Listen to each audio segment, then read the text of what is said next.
Ladies and gentlemen, I'm Tamara Cofman Wittes. I'm the director of the Center for Middle East Policy at the Brookings Institution in Washington.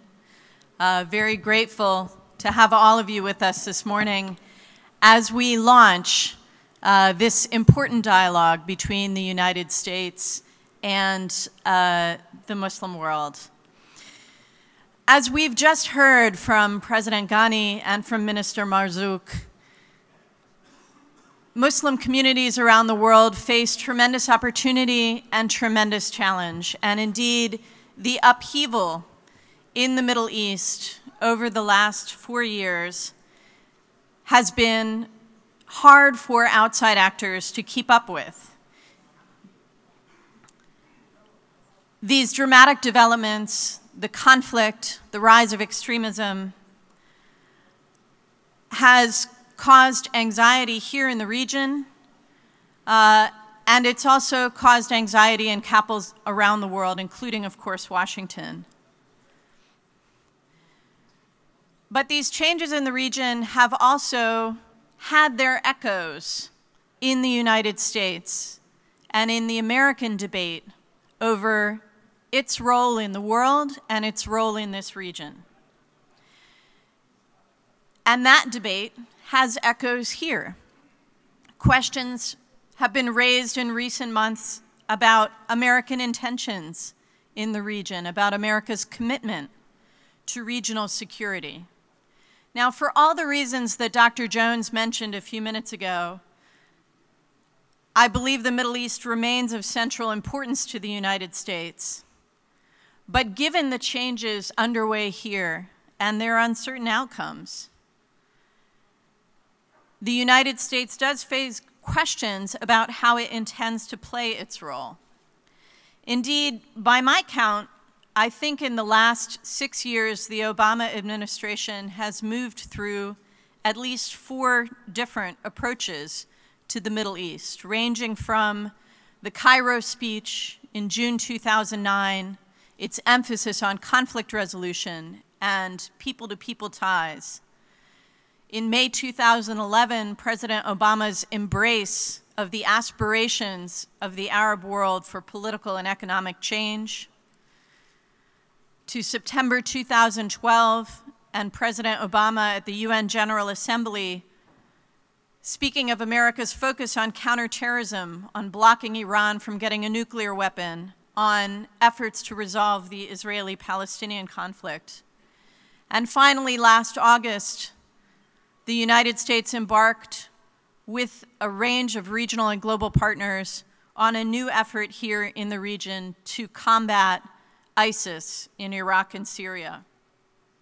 Throughout all of the dramatic changes here in the region, throughout the evolution of American policy, there has been one consistent focus, a focus indeed that reaches across American administrations, and that is the effort to halt Iran's march toward nuclear weapons.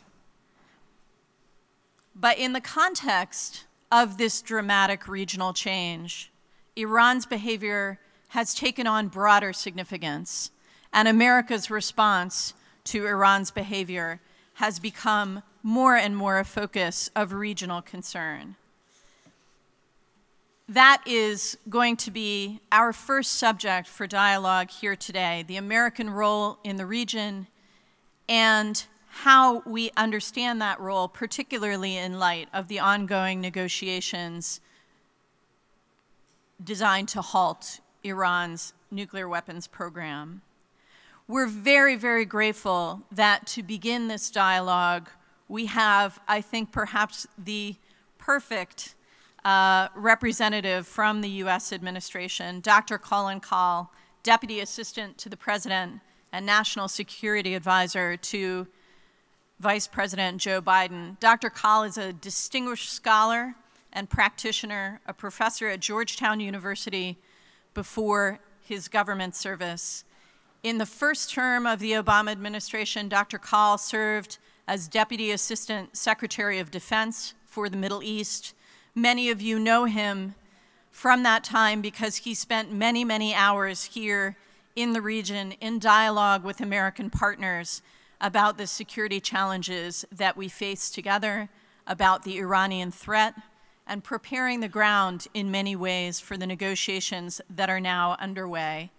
And he is back now in his role as National Security Advisor to the Vice President. We're delighted to have him here to discuss the negotiations with Iran. Dr. Kahl.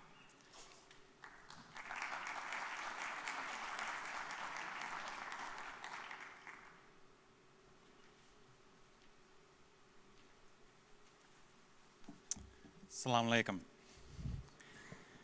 alaikum. To start, I'd like to thank Tamara Wittes, a very good friend of mine and colleague from the first part of the Obama administration. I also want to thank Bruce Jones, Will McCants, and everybody else from the Brookings Institution for having me here. And of course, the government of Qatar for hosting and supporting this important event. With the U.S. Islamic World Forum, you've created an incredibly important venue for genuine exchange of ideas between the United States and our partners throughout the Islamic world. So thank you, all of you, for doing what you do. As Tamara mentioned, and as our earlier speakers have already alluded to, this year's forum convenes at a time of great turmoil and uncertainty across the Middle East.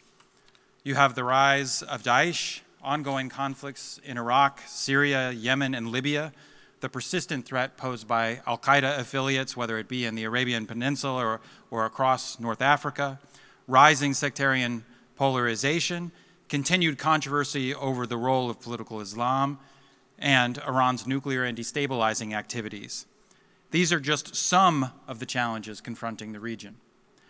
I'd be happy to talk about any and all of these issues in the moderated discussion and the question and answer that follows my formal remarks. And I understand that my good friend John Allen will be here on Wednesday to give you a full account of the U.S.-led international effort against Daesh. So you'll get an opportunity to hear from General Allen on that topic. But I want to focus my formal remarks on one particular issue: the prospects for a comprehensive nuclear deal with Iran and what that would mean for the Middle East and the world.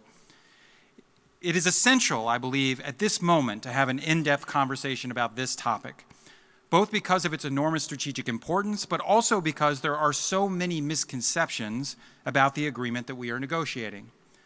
From his very first day in office, President Obama has been committed to using all instruments of American power to prevent the emergence of a nuclear-armed Iran, an outcome that we believe could set off an arms race in the Middle East and raise the specter of a nuclear war in what is already the world's most troubled region. We took an important step towards accomplishing this objective in November of 2013, when we agreed to the so-called Joint Plan of Action, the JPOA, an interim nuclear accord that froze Iran's nuclear program in place and rolled back some of its most troubling dimensions, while we continued negotiations towards a more comprehensive solution. On April 2nd of this year, we released the parameters for such a comprehensive deal. If finalized over the next month, the agreement we are negotiating will effectively prevent the emergence of a nuclear-armed Iran by closing off the various pathways whereby Tehran could produce a bomb, notably a breakout attempt by Iran for producing weapons-grade uranium at one of its declared enrichment facilities, that is Natanz or Fordow, a plutonium path using the ARAK, that's A-R-A-K, ARAK heavy water research reactor, or a covert path using secret facilities. So let me say a few words about how the deal, if completed, will block these pathways. First, on enrichment. Given Iran's current number of centrifuges and its stockpile of low-enriched uranium, it would take, as of today, it would take Iran 2 to 3 months upon a political decision to do so to produce 1 bomb's worth of fissile material. If Iran's leadership decided tomorrow to produce nuclear weapons, it would take them 2 to 3 months to produce the first bomb's worth of explosive material. In the absence of a comprehensive agreement to deal with this challenge and constrain Iran's program, Iran will likely install and begin operating tens of thousands of additional centrifuges in the near future, including thousands of much more advanced machines, shrinking the breakout timeline even further. Under the deal we are negotiating, however, Iran's enrichment capacity would be substantially rolled back, and the breakout timeline for producing weapons-grade uranium would be significantly lengthened. Under the proposed agreement, Iran's enrichment level will be capped at the 3.67% level, far below the level of bomb-grade material, which is at the level of 90% purity or above. In addition, for the next 10 years, Iran's centrifuges will be cut by 2/3, from more than 19,000 machines today to about 6,000. Only 5,000 of these machines will be operating. All of the operating machines will be at the Natanz facility, and all will be the most basic IR-1 models. And for the next 15 years, Iran will reduce its current stockpile of approximately 10,000 kilograms of low-enriched uranium, which would be enough, if further enriched to weapons grade, to produce as many as 8 nuclear weapons. That stockpile will be reduced by 98% to a working stock of 300 kilograms of low-enriched uranium, a fraction of what would be required for a single nuclear device. Meanwhile, the deeply buried Fordow facility will also be converted to a nuclear physics technology and research center. For the next 15 years, no enrichment can be conducted at Fordow, no enrichment-related research and development can be conducted there, and no fissile material can be stored there.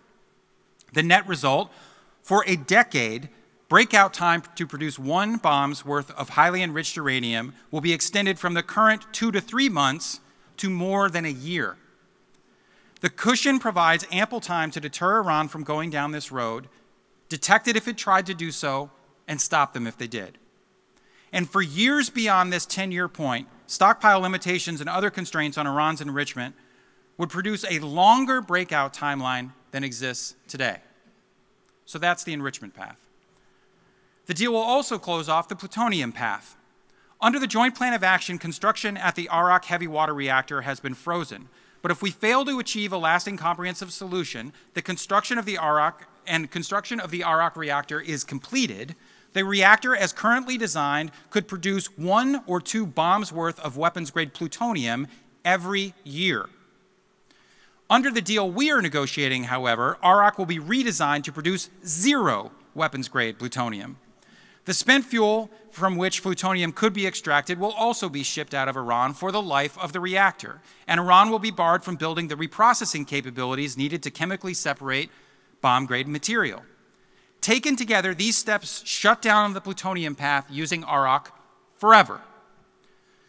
What about the possibility of a covert path to a bomb?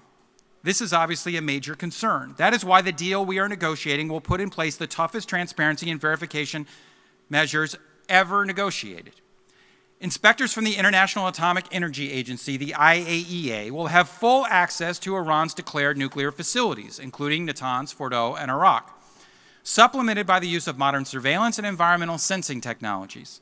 And from the outset, Iran will implement the additional protocol to their safeguards obligations, allowing IAEA inspectors to inspect both declared facilities and undeclared sites where illicit activities may be underway.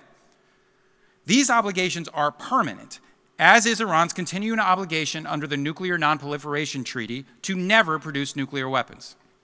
Crucially, the proposed deal will place every link in the nuclear supply chain under surveillance.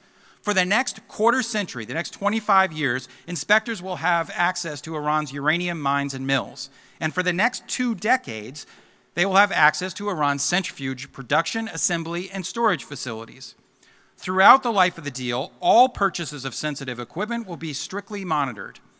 These restrictions will dramatically reduce the risk that Iran could covertly divert nuclear materials or components or acquire them on the black market to construct a new nuclear facility. And, as part of the transparency measures under a final agreement, Iran will have to address the IAEA's concerns about the possible military dimensions of their previous nuclear research. So taken as a whole, the constraints and verification measures in this proposal are significant. If at any point Iran breaks its commitments and goes for a weapon, in the open or in secret, we will be much more likely to detect it under the emerging nuclear deal than we would be otherwise, and will have more time to effectively respond. Of course, Iran's willingness to sign up to this arrangement stems from a desire for meaningful relief from nuclear and proliferation-related sanctions. If Iran lives up to its commitments under the deal, we will live up to ours. But let's be clear. Iran must verifiably complete its implementation of its core nuclear commitments in terms of reducing enrichment capacity, modifying AROC, implementing transparency measures, and addressing the possible military dimensions issue before it receives substantial U.S., EU, or UN sanctions relief. That could happen relatively quickly, but only if Iran takes quick action. There will also be procedures in the final deal that allows both unilateral and UN sanctions to snap back into place if Iran violates the agreement. Taking all of these elements into consideration, the accord that was outlined on April 2nd, if finalized, is a good deal for the United States, a good deal for the region, and a good deal for the world. And when one considers what a world without this deal looks like, a world in which Iran's breakout timeline rapidly shrinks, its stockpile of enriched uranium grows, AROC becomes a plutonium factory, our ability to detect a covert program diminishes, and we get back on the road to a nuclear-armed Iran, a military confrontation, or both, this conclusion is even more incontrovertible. Nevertheless, this hasn't stopped a number of people from pointedly criticizing the proposed deal. Numerous criticisms have been directed our way, and I would be happy to discuss any and all of them in the Q&A. But given the limits of time, let me focus on what has emerged, I think, as perhaps the biggest critique.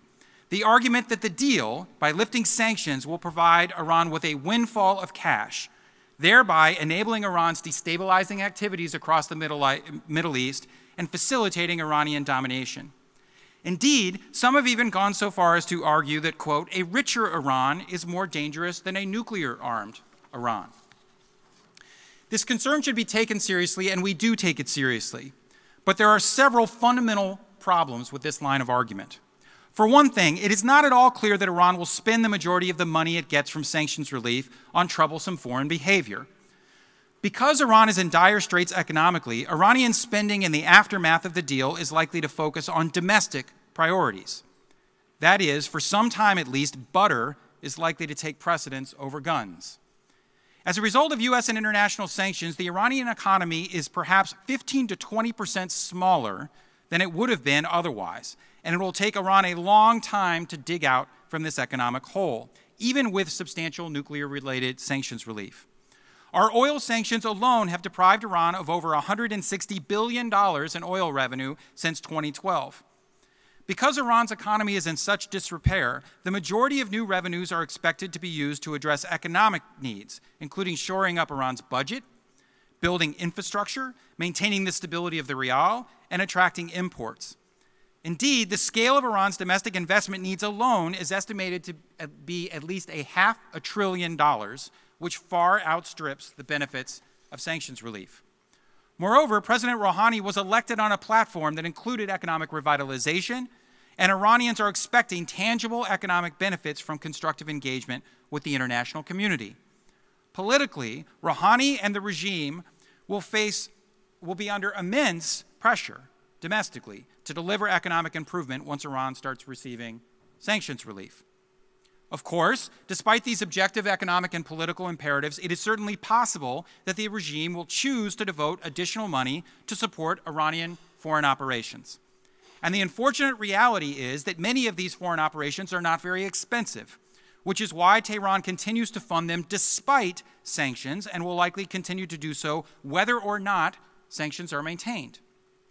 Much depends, in the end, on what type of actor Iran chooses to be in the region. It is conceivable, although far from inevitable, that a nuclear deal could incentivize Iranian moderation. It is also possible that it will not. Many of you follow Iranian politics closely. You know that there is a major debate among Iran's fractious political leadership. Some pragmatic officials seek greater integration into the international community and more normal relations with the outside world and with regional neighbors. Other hardline elites, however, clearly aspire to dominate the greater Middle East via militant proxies. A deal might empower pragmatists by giving them a big win, potentially allowing them to claw back more influence in Iran's foreign policy and push domestic reform. But it is also possible that the supreme leader could seek to placate or compensate hardliners after a deal by doubling down on so-called regional resistance. Because it could go either way, the nuclear deal we are contemplating is not, let me repeat, not premised on making a big bet on Iran's future geopolitical orientation. The deal we are negotiating makes us and the region safer regardless of the outcomes of this internal conversation in Iran. And thus we should pursue it even if Iran does not change its stripes. Let me be crystal clear. This potential nuclear deal is not a grand bargain between Washington and Tehran, and it is certainly not a permission slip for Iran to make even more trouble in an already troubled region. If, and it's a very big if Iran begins to moderate its behavior, there may be opportunities for further constructive engagement to de-escalate regional tensions. But where Iran persists in its destabilizing activities or chooses to escalate them further, we will continue to push back against these activities and defend our allies and partners in the region. That is why we will continue to call out Iran's leaders for their detention of American citizens, their anti-Israeli and anti-Semitic statements, their human rights violations, and that's why, irrespective of a possible nuclear deal, our sanctions targeting a broad array of Iran's non-nuclear activities, including its human rights violations and support for terrorism, will remain in full effect and will be vigorously enforced. Moreover, even as we pursue a nuclear deal, we will expand our already robust cooperation with Israel and our other regional partners, including here in the Gulf, to push back against Iranian threats. With Israel, despite a number of policy disagreements, our security cooperation is as strong as it's ever been. Our commitment, as President Obama has stated repeatedly, to Israel's security is unshakable, and we will continue to work closely with them to address common challenges. Here in the Gulf, too, we have taken important steps to protect our Gulf Cooperation Council partners. A few weeks ago at Camp David, President Obama reaffirmed our longstanding security assurance to our GCC partners to defend them against external aggression, a policy that dates back to the Eisenhower, Nixon, and Carter doctrines, and the 1991 U.S.-led Gulf War to expel Saddam Hussein from Kuwait. Indeed, as I speak, we have approximately 35,000 U.S. troops stationed in the region to deter aggression and defend our partners against it. We are also working to expand GCC defensive capabilities, and deepening this cooperation was, of course, a major goal of the Camp David summit.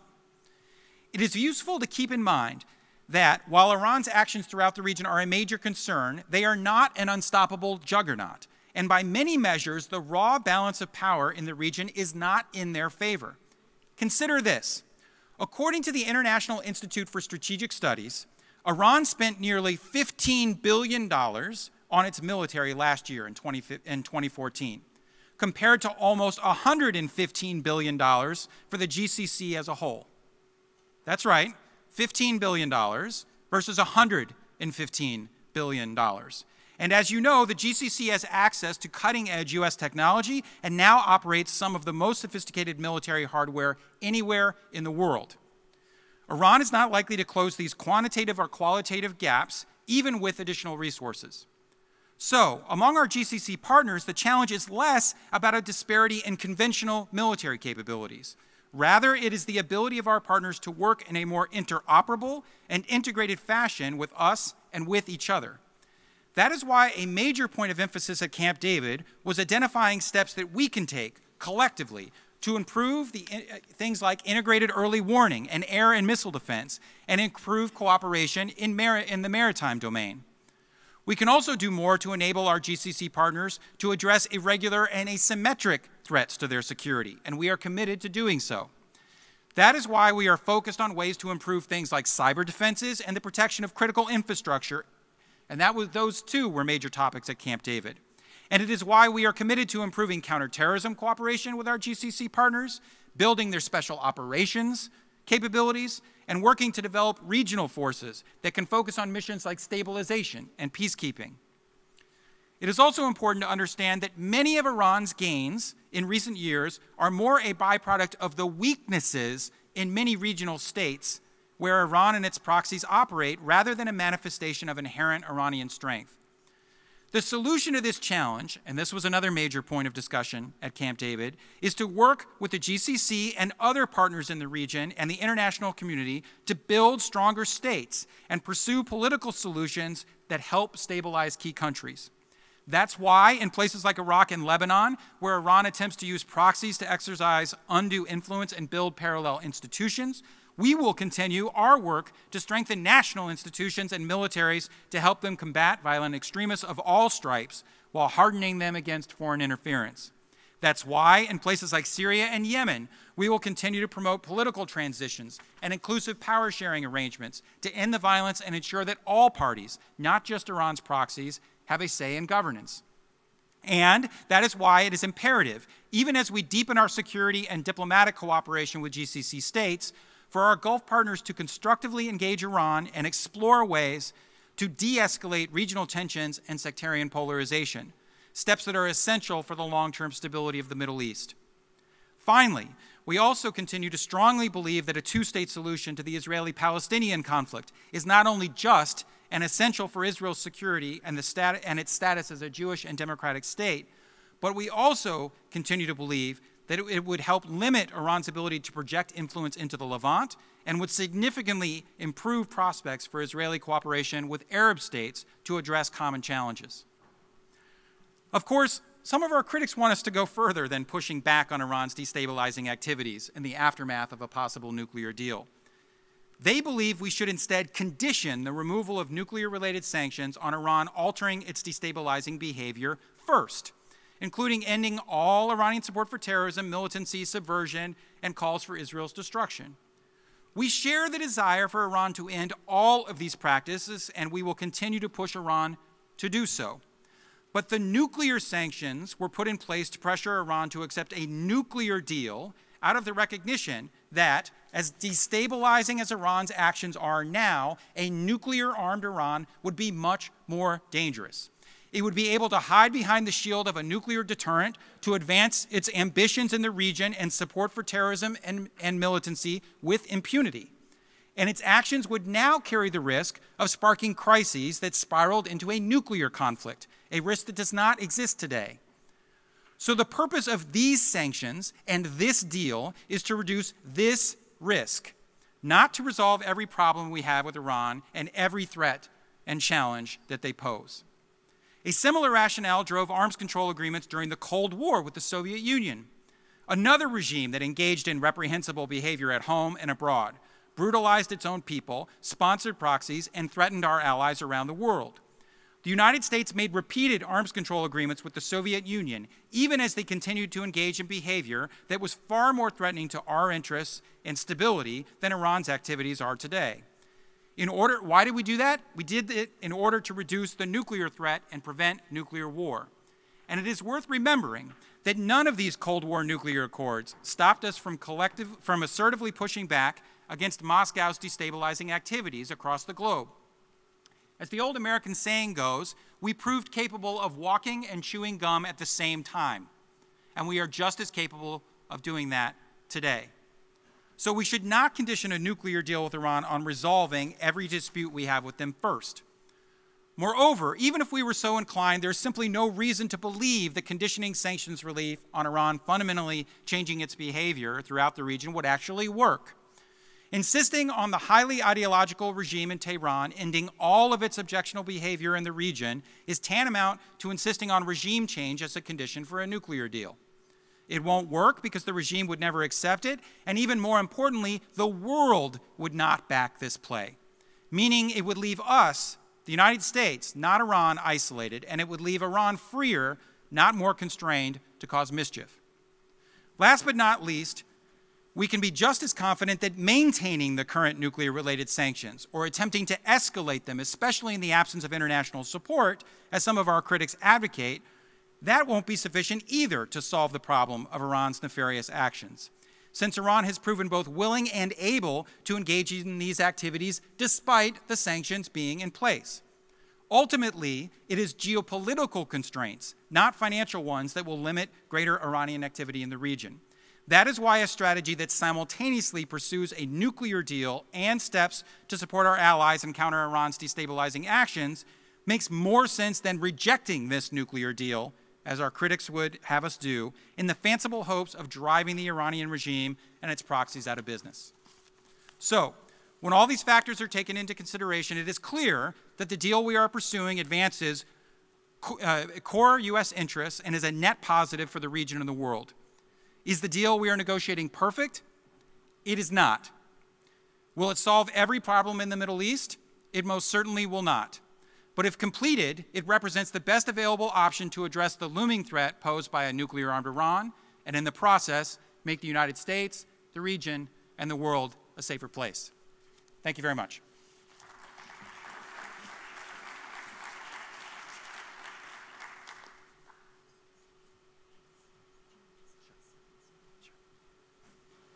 Colin, thank you so much for that detailed and thoughtful perspective. What I'd like to do at this time is invite to the stage 3 additional panelists who will join Dr. Kahl in a discussion of the U.S. role in the Middle East.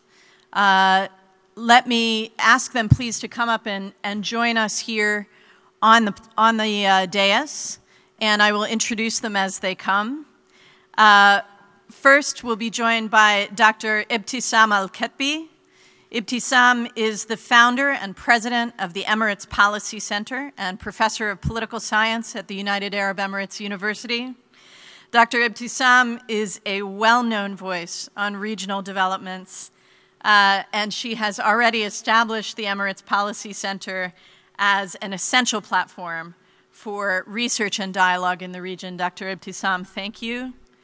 Dr. Marwan Mouasher, Vice President for Studies at the Carnegie Endowment for International Peace. Ambassador Mouasher was Foreign Minister and Deputy Prime Minister of the Kingdom of Jordan, as well as Jordan's ambassador to Washington. He's got decades of experience working with U.S. administrations, Democratic and Republican, and is a leading voice on foreign policy as well as domestic development here in the Arab world. And then finally, I'd like to welcome Ayman Mohyeddin. He's the host of Roadmap on MSNBC and a foreign correspondent for NBC News. You'll all remember Ayman's illuminating on-the-ground coverage of last summer's devastating conflict in Gaza. Ayman, thank you for joining us.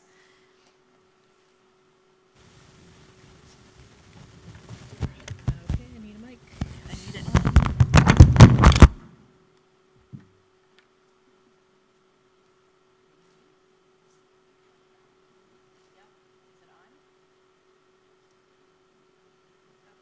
Can you hear me?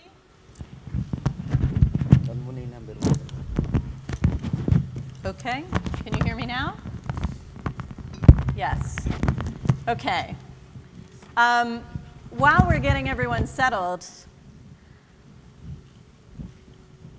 let me just start by saying, Colin, thank you so much. You know, I think that as the negotiations have driven forward toward what we hope will be a conclusion at the end of June, there's been so much discussion of the details, of enrichment, of centrifuges, of inspections.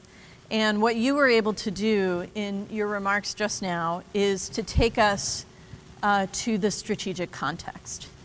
And I think that what I've heard from many voices around the region over the last months is, yes, a concern with the details, but also a concern with Iran's broader role in the region and whether the United States is lined up with its regional partners in confronting that role. And so you had a lot to say just now about what the United States is doing, what it is planning to do around that set of issues to continue confronting Iran's destabilizing behavior around the region. And so I'd like to start, if I may, by asking Ebtesam and Marwan, having heard what Colin had to say, both about how the U.S. views Iran's other activities in the region, but also what it plans to do about that in partnership with Arab states.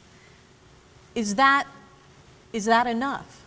Is that enough to reassure the concern of Arab governments about Iran's activities around the region today? Ebtesam, can I start with you?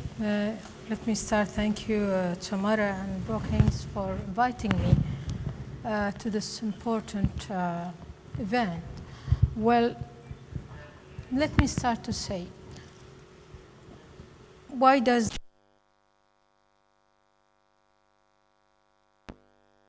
should be a good deal for GCC?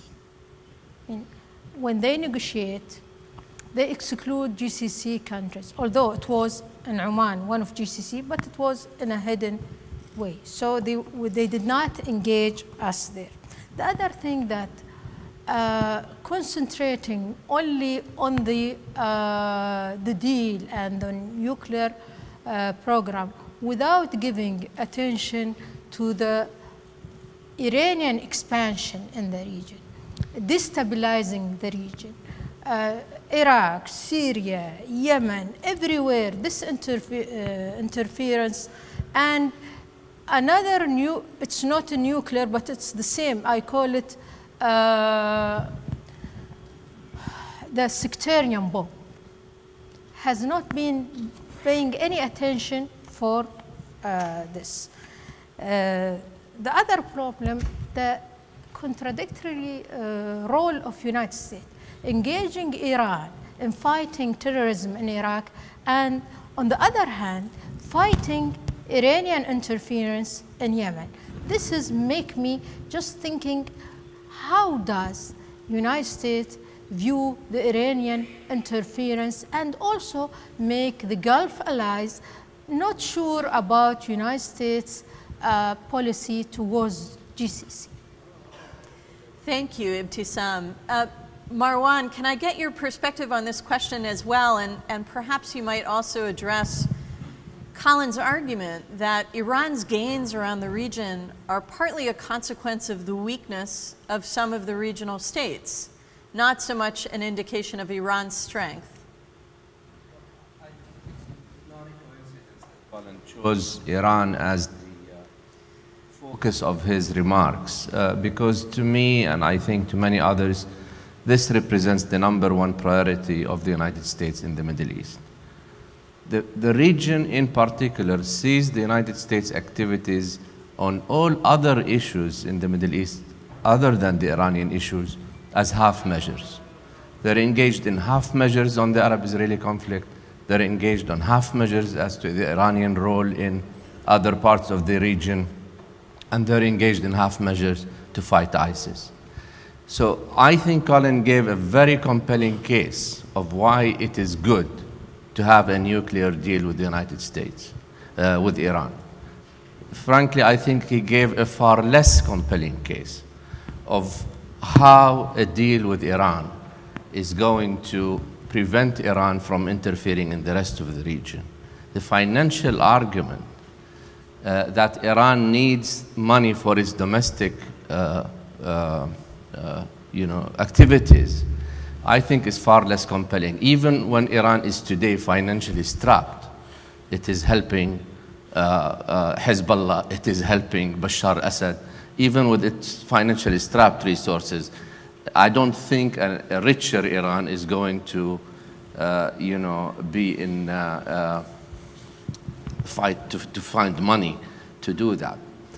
The other argument that you mentioned, Tamara, about the domestic challenges, while I think this is true, that Arab states need to bolster their own institutions and to develop their own institutions and make them stronger, this is not an argument that is going to resonate among Arab states today, who are not concerned with domestic challenges at all. We are, after all, living in the phase of the counter-revolution in the Arab world today, a phase where Arab states and the West, I might add, principal concern is security. No one has any appetite, at least among Arab governments that is, no one has an appetite to talk about reform in the Arab world today, unfortunately. And so we're still talking at each other in this argument. I personally, I understand the U.S. argument of a deal with Iran, and I think it is a good deal. But the US should find, if it is interested in doing so, a far more compelling argument. And not just argument, but also activities to convince the region that it is serious about the other issues. Because so far, in my view, the other issues are a nuisance at best, but they are not sort of, they don't cause a threat as the Americans see it to the US national interest in the same way that a nuclear Iran does. And so we see the United States pursue a nuclear deal with a lot of vigor, but we do not see that vigor pursued when it comes to the other issues of the region. Thank you. Ayman, I want to bring you into this because I think, you know, we have to test the link between these security interests, whether it's Iranian nuclearization or the rise of Daesh, and the concerns of the region. You've traveled across the Arab world. You've talked to a lot of people, officials, and on the ground. I was talking to a Lebanese friend the other day who said she thought one reason why ISIS is attractive to some people is because they push back against Iran. She said that she thinks young Sunni Arabs feel threatened by what they see as the rise of Iran, the strength of Bashar al-Assad backed by Iran, and that this is actually driving extremism. Do you see those kinds of links?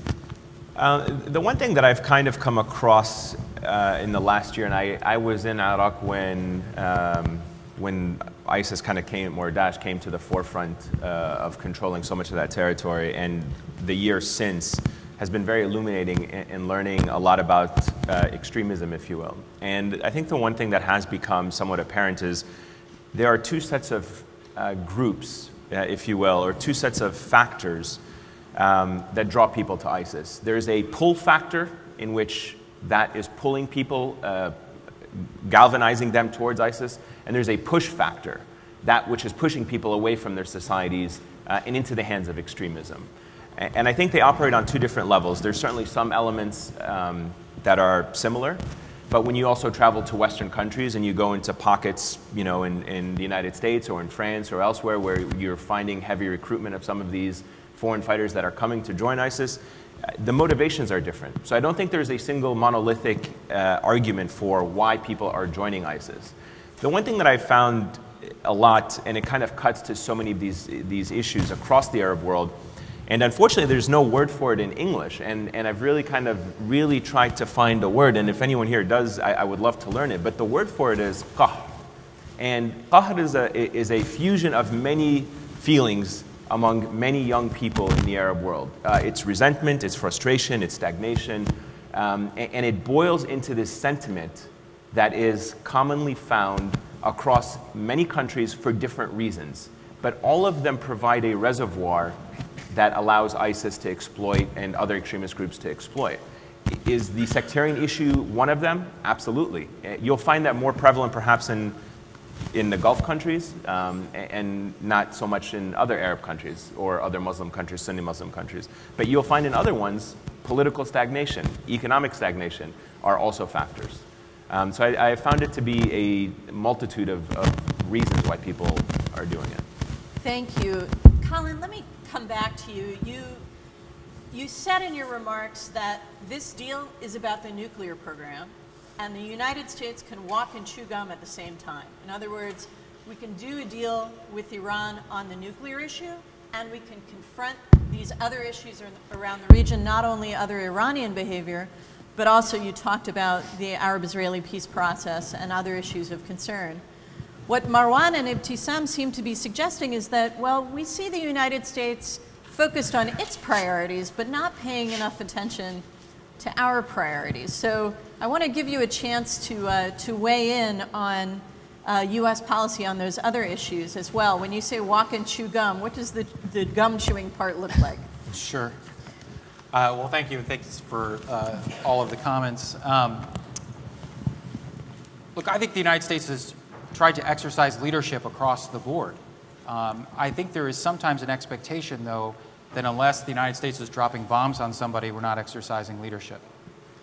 And I think that that is a misunderstanding about the way in which American power is most usefully deployed in a lot of circumstances. There are circumstances where that's appropriate. There are circumstances in which that's not appropriate. You know, one of the comments that we heard was that there appears to be a contradiction as it relates to the United States and in the way that it pushes back against Iran in the region. On the one hand, you appear to be trying to push back against them in Yemen by siding with the Saudis and others in the campaign there. On the other hand, you appear to be on the same side of Iran in places like Iraq, where both the United States and Iran oppose Daesh. This apparent contradiction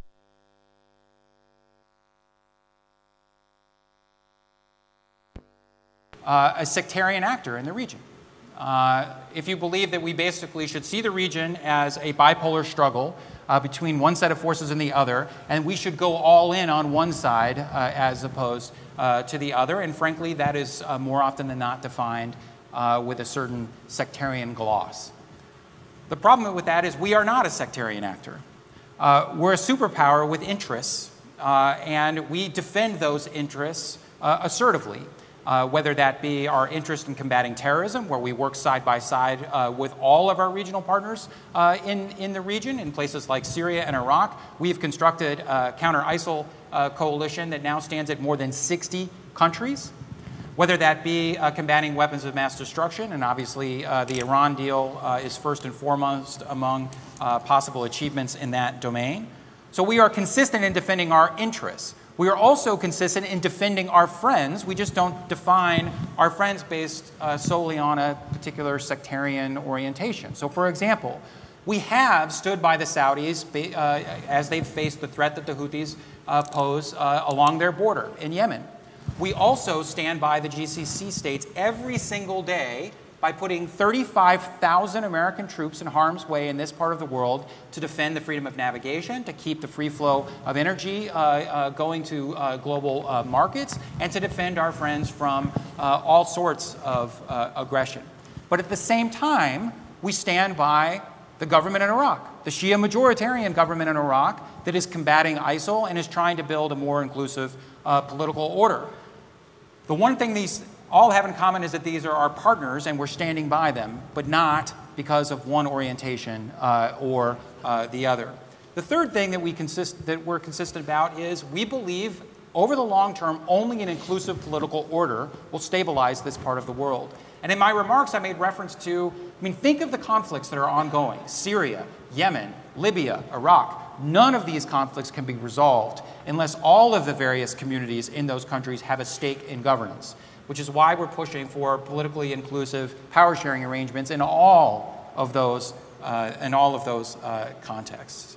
So I do believe we're exercising leadership. I should say on the Arab-Israeli front, we of course had two major runs at this. Early on in the administration, Tamara, when you were in the administration, you know how much work we did in the first 2 years. And then of course, at the beginning of the second term, Secretary Kerry was in the region just about every week working on this issue. I think what this issue raises, and it's a more general point that maybe I could conclude on, is American leadership is essential. But the litmus test for American leadership cannot be, are we dropping enough bombs in places? It has to be, are we engaged? And we are engaged every single day in this part of the world. But the other lesson is that American leadership is not sufficient unless countries in the region are also stepping up to do their fair share. We cannot make Israelis and Palestinians agree to a peace agreement if their leaderships aren't willing to reach such an agreement. We put 175,000 forces in Iraq and we couldn't solve the sectarian and political tensions in that country. We could put a lid on the violence for a short period of time, but not in an enduring fashion, which is one of the reasons I think why Americans are at the moment so skeptical about the sustainable impact of large-scale military interventions in this part of the world. So I think we are leading. We are working with our partners. We are defending our partners. But I think what was clear at Camp David is our partners also have to step up. And as they step up, we'll be there with them. Thank you. Ebtesam, the UAE has been a very strong partner for the United States on a lot of the issues that Colin was just talking about, but also one of the loudest voices raising concerns. about American policy and also about the dangers of Iran and violent extremism in the region. Coming out of the Camp David summit, can you give us a sense of how the U.S. GCC dialogue looks from an Emirati perspective at this point? Colin made the case that it was a frank dialogue and a good dialogue with results that lay out a division of labor, what the U.S. needs to do, what the GCC needs to do. How do you see it? Well, let me first say or raise this issue that it seems that this administration has no strategy. That with all my respect, that what has been done is kind of tactics. There is no strategy, no clear strategy. That's what caused the failure of U.S. policy in this region. And I just want to comment on that United States is not encouraging the sectarian issue. I just want to raise one thing. When re-elected Maliki in Iraq, which is the big mistake has been done by this administration. Well, I think it was the Iraqis who voted for Maliki, not let me just bring this example, that one stood and said, why not, and this was with Mr. Biden, why not choosing Ayad Alawi is secular and he's moderate? Biden said at that time, no, Alawi is Sunni. So how can you explain this? Okay.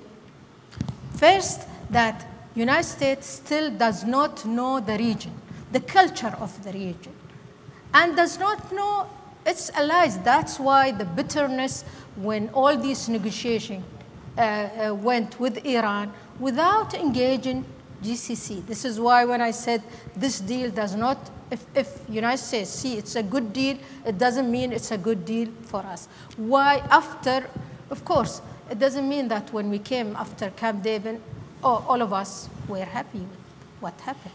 Because reassurance that you are still our ally. Deploying all these troops here was not serving only our interests. It's also serving your interests, I mean, U.S. interests in the region. Because also you have to protect Israel. I mean, this double standards, dealing with the Arabs, with dealing with GCC, this is upsets us. This is also after the Arab Spring. I think this is the game changer, what happened in the region, that I think United States is just cannot see either it wants to be export its democratic value or wants to serve the stability in the region. This is always there. Your public opinion also pressuring this administration either to be engaged in the region or pull back as what happened in Iraq and Syria. So either to be militant or hesitant in the region. Can't we say, though, that we've also seen, for example, Emirati policy on Iran shift over time? So, look, you've lived across the Gulf from Iran for a long time. You know your neighbor.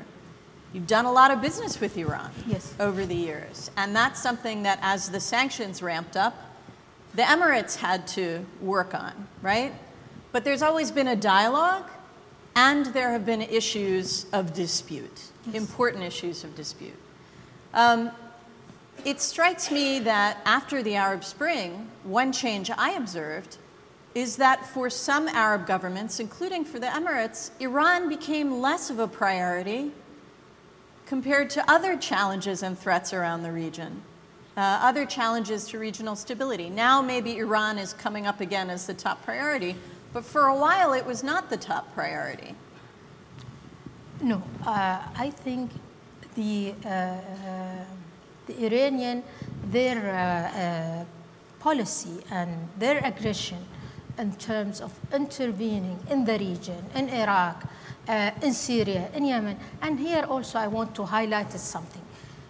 Talking about the extremism that is only Sunni, this is a lack of clarity when you're looking to the picture. There is also extremism. There is in Iraq, Hezbollah, but the media does not highlight the massacre, what's happening in Iraq, and this popular Shiite, what has done in Al-Anbar and Ramadi. So if we are fighting extremism, either Sunni or Shi'i, please don't label it as a Sunni extremism. Both of them, you can accuse them. Now, regarding why Iran was always on the national security of UAE is a threat. It's always number one. It doesn't mean what happened in the region changed that. But why taking more aggressive steps towards fighting Iran, I think Syria changed the game, and Yemen, of course, changed the whole scene. Thank you. You know, I want to come to an issue Colin raised, which is how the U.S. role is perceived by governments in the region and also by publics. You said, Colin, that some people think that we're only engaged when we're dropping bombs. It may be true that in the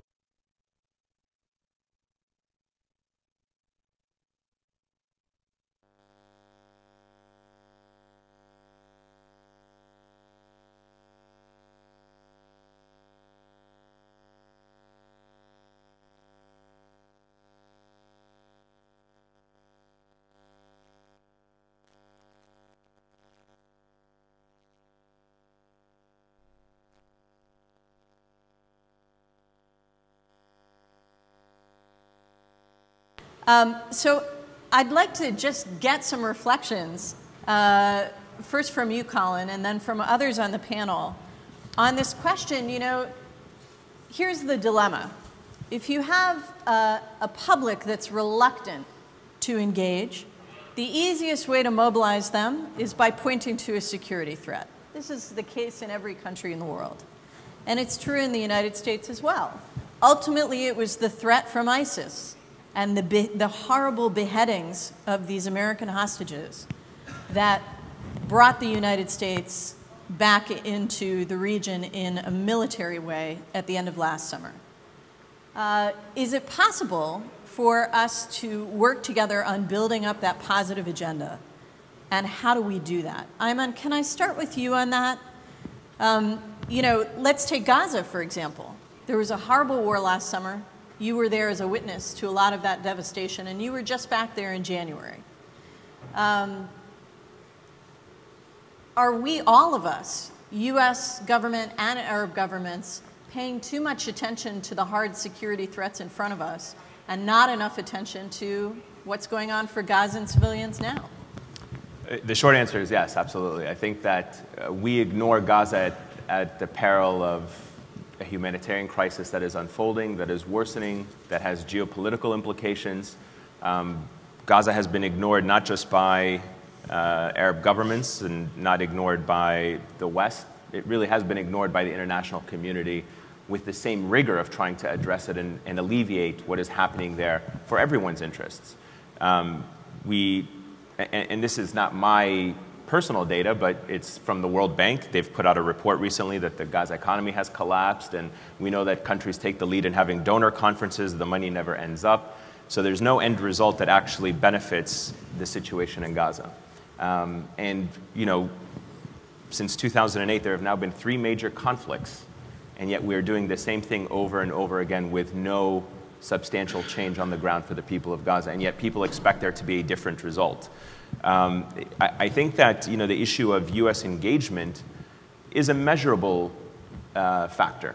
And as a journalist, I get a sense of the pace of diplomatic activity when something is of U.S. interest and when something is not of U.S. interest. The level of commitment and engagement from the United States from the highest levels of government all the way down. Is there U.S. engagement on a daily basis? Absolutely. Does that mean that the United States is engaged with all of its diplomatic allies and partners in the region? Without a doubt. Does the issue of Gaza probably come up? Sure. But there's a degree in which the United States can accelerate something to the forefront of the international community and when it doesn't. And I think it's safe to say that having covered the region, you can see the patterns of which issues get to the forefront of diplomatic activity and which issues don't. Gaza definitely does not. It's something that everyone talks about, but it has been ignored. And when it is ignored, we see what the consequences of that are, not only for the people there that have now been suffering, but also for the region, for Israel, for Egypt, and for all the stakeholders. Colin, let me come to you, and then we'll take it back to Marwan and Ebtesam. Yeah, I mean, I suspect we all have our own perspectives based on where we sit. Where I sit, which is usually for about 6 hours a day in the Situation Room, we spend an extraordinary amount of time on this part of the world.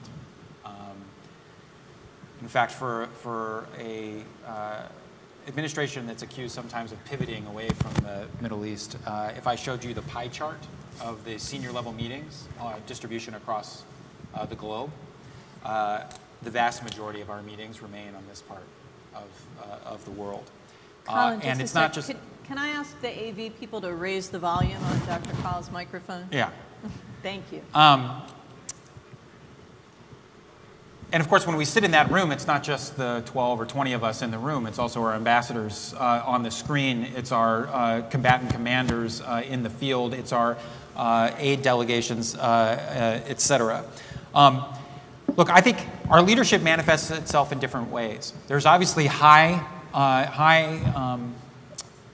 level diplomacy that occurs around issues like the Iran negotiations, which we see in our television screens, of these significant efforts to try to move the peace process forward with the Israelis and the Palestinians, which have not yet culminated in a two-state outcome, but not for lack of high-level attention by the U.S. government. The United States has been engaged repeatedly both in the moment in the conflicts in Gaza and also in the aftermath of those conflicts.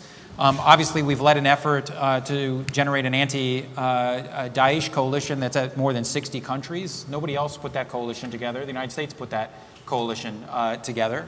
But I think what all of that high-profile stuff misses is the day-to-day quiet diplomacy that goes on in every single capital in this part of the world. But it's also our aid programs, which are designed not just to help refugees or displaced people, where we've spent, by the way, billions of dollars in this part of the world and marshaled and rallied the world to provide billions of dollars of additional assistance to help Syrian refugees or to provide humanitarian assistance in places like Gaza or Yemen or Iraq. That's a sign of American leadership and engagement as well. We've invested a lot of money in civil society programs, and in particular in trying to target and increase opportunities for youth in this part of the world and expand opportunities for women in this part of the world. And there's a reason, by the way, that a lot of this happens behind the scenes, because when a lot of it happens in people's faces and there's too much of an American brand on top of it, you know what we get accused of? Interference. Of trying to, imperialize this part of the world and turn it into an American-style democracy or some other formulation in America's image. We, of course, are really involved, the State Department, the White House, USAID, and others, Commerce Department, in expanding opportunities for entrepreneurs in this part of the world. My boss, the Vice President, was the keynote at the Global Entrepreneurship Summit in Marrakesh last year. So there are lots of ways in which American leadership manifests itself. There's one thing, though, Tamara, if you'll indulge me. I think that this sense that I want to get one point, because my boss's name was invoked in the context of everything apparently that went wrong in Iraq was the result of the 2010 election and the fact that Prime Minister Maliki came back into office. A couple of things are worth noting. Obviously, Iraqis voted in that election, not Americans. It's also a parliamentary system, which means that even though Alawi won a two-seat plurality over Maliki's State of Law coalition, because the Iraqi constitution is ambiguous, actually, on who gets to form the government, It is the person who is able to put together the largest coalition that is able to put in place a government. Now, of course, Alawi is not a Sunni; he is a secular Shia, but he was at the head of Iraqiyya, which was the largest Sunni political organization. We worked diligently for about 6 months to see whether it would be possible for that coalition to form enough of a broad unity government that would include elements of the National Alliance, the Shia-led coalition, and the Kurds to actually form a government. And Alawi was not able to do it. So you're right. At the end of the day, we ended up swinging behind Maliki returning as the prime minister. But because there was no other option besides Maliki returning as prime minister, and so we went towards a strategy of trying to put in place as good a government around him as we could influence. But again, these aren't American decisions. At the end of the day, these were Iraqi decisions, which we could shape behind the scenes, but not determine. And I think that's quite important to keep in mind. Thank you. Marwan? Well, I'll try to make it a bit more colorful. It's not colorful enough then? First of all, if you look at the polls, and if we want to distinguish between Arab publics and Arab governments, because they're not always the same, the polls are very clear in the Arab world. The Arab public does not want the United States to be engaged militarily in the region. That is very clear. Over 80% of Arab respondents, for example, tell you at the same time that they are against the Bashar Assad regime and against the engagement of U.S. In the region militarily. We have seen that also happen during the George Bush administration with the attempts to impose reform on the region, and then where the Arab public was also overwhelmingly, except in that case, it was in tandem with Arab governments. Neither wanted the United States to impose reform. Now,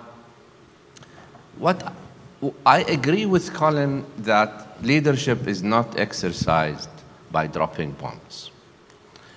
But I question whether the United States has exercised leadership by other means than dropping bombs enough in the region, is what I want to question.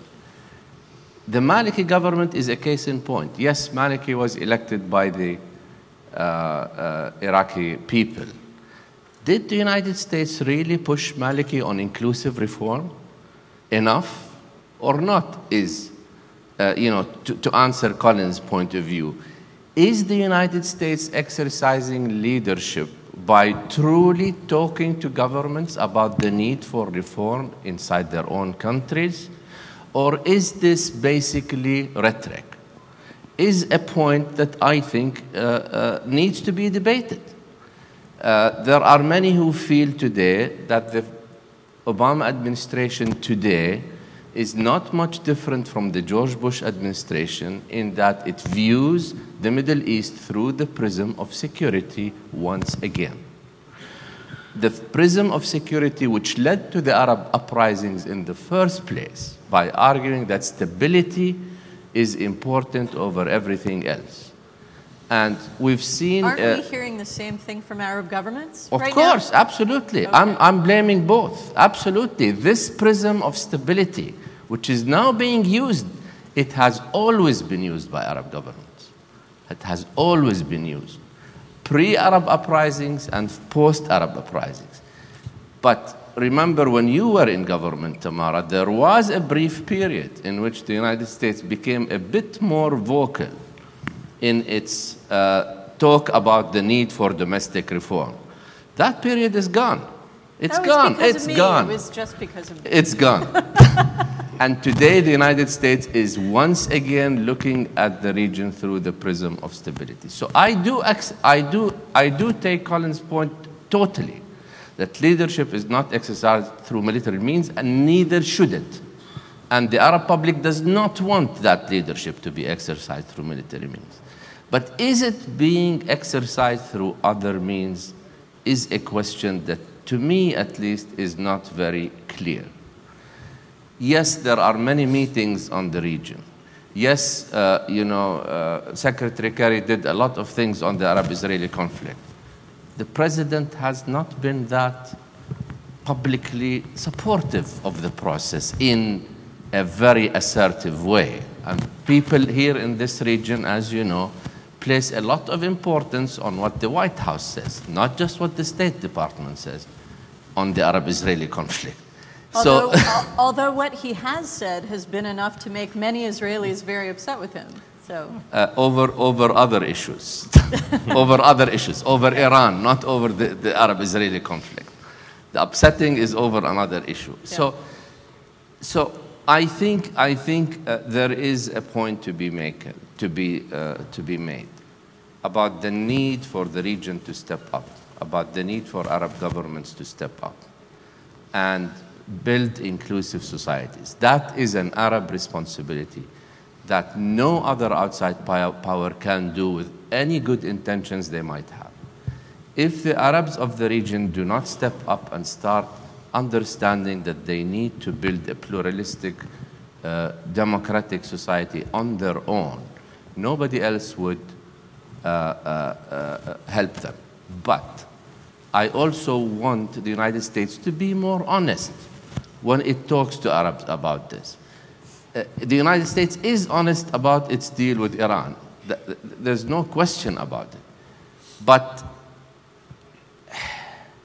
I do not feel that the other issues that Arabs really care about, the Arab-Israeli conflict, ISIS, Iran's role in the region, I don't feel that these issues are being addressed in the same amount of vigor that the Iranian deal is being addressed by the United States.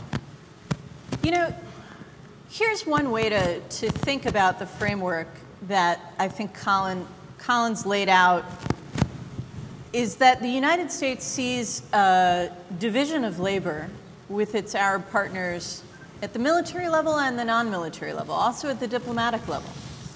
And the division of labor isn't just about the U.S. works on security and the Arab governments do reform. It's also about support for the Arab-Israeli peace process on the part of Arab governments. It's also about reaching out to the Iraqi government and helping to support a politically inclusive government there.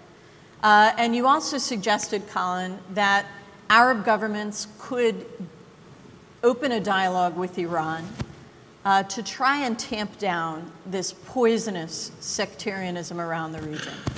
And of course, this has been, I think, one of the worst consequences of the last few years, the war in Syria, but also the crisis in Bahrain, the crisis in Yemen, is that we have seen this hardening of sectarian attitudes on both sides. I mean, I have to say, some of the things that I've seen in media in the Gulf about Shia is as awful as some of the things that I've seen on the other side.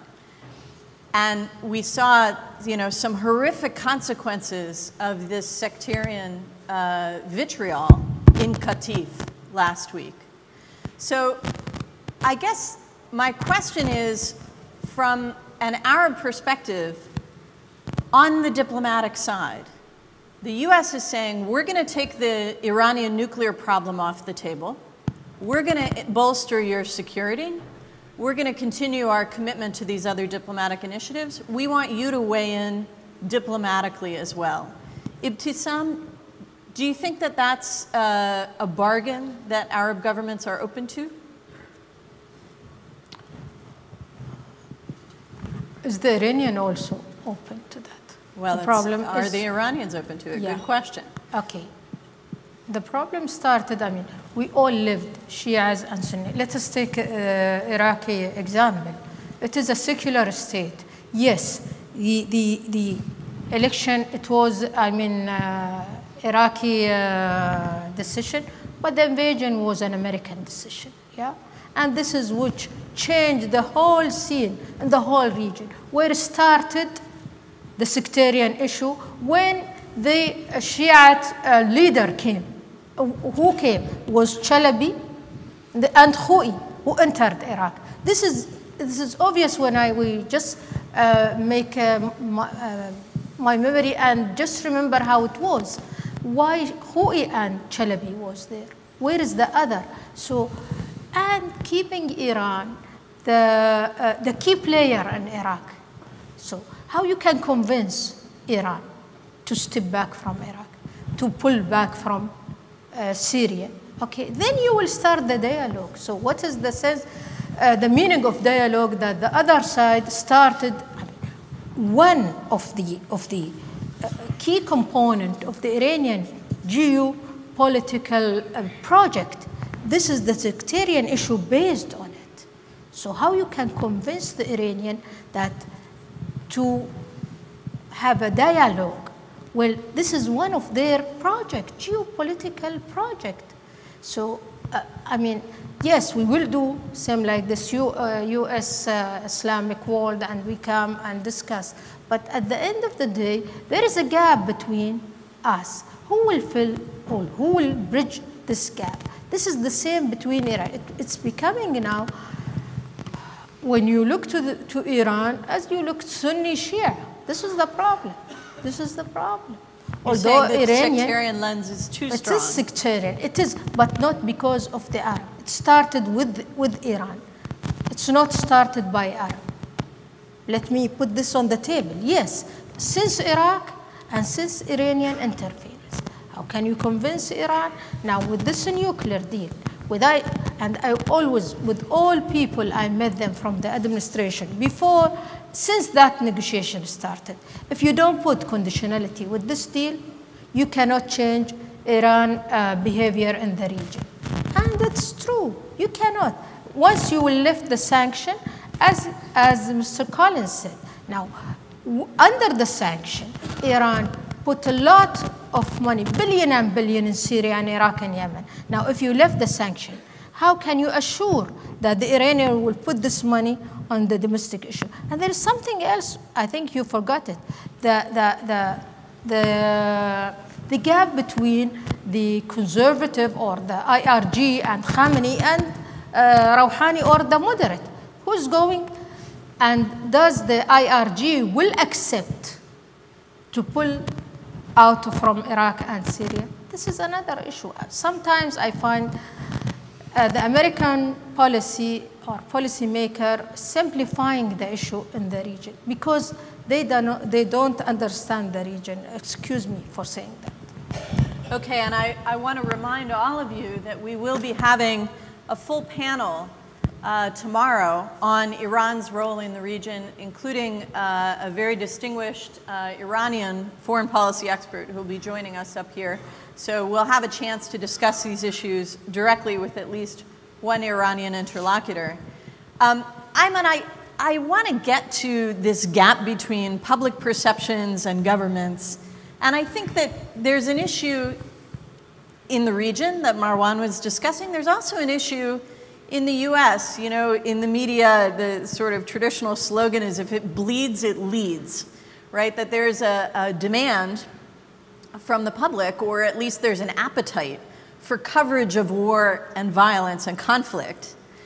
And I want to ask you, as a working journalist, how do we push back against this security lens when this seems to be what the public responds to?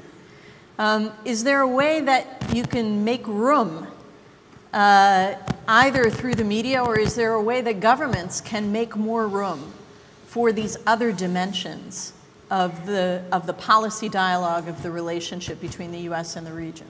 Well, I think there's two parts to that. One about the responsiveness, and I think it's fair to say that one of the biggest challenges in the Arab world is that you have governments that are not necessarily in tune or directly responsive to Arab populations. So that is always a challenge when you're gauging policy, when you're trying to figure out how to deal with situations. The challenge for journalists, particularly Western journalists, is that the Middle East is very complex. And as you very well know, sometimes trying to explain the difference between a Sunni and a Shiite to an American audience has its own challenges.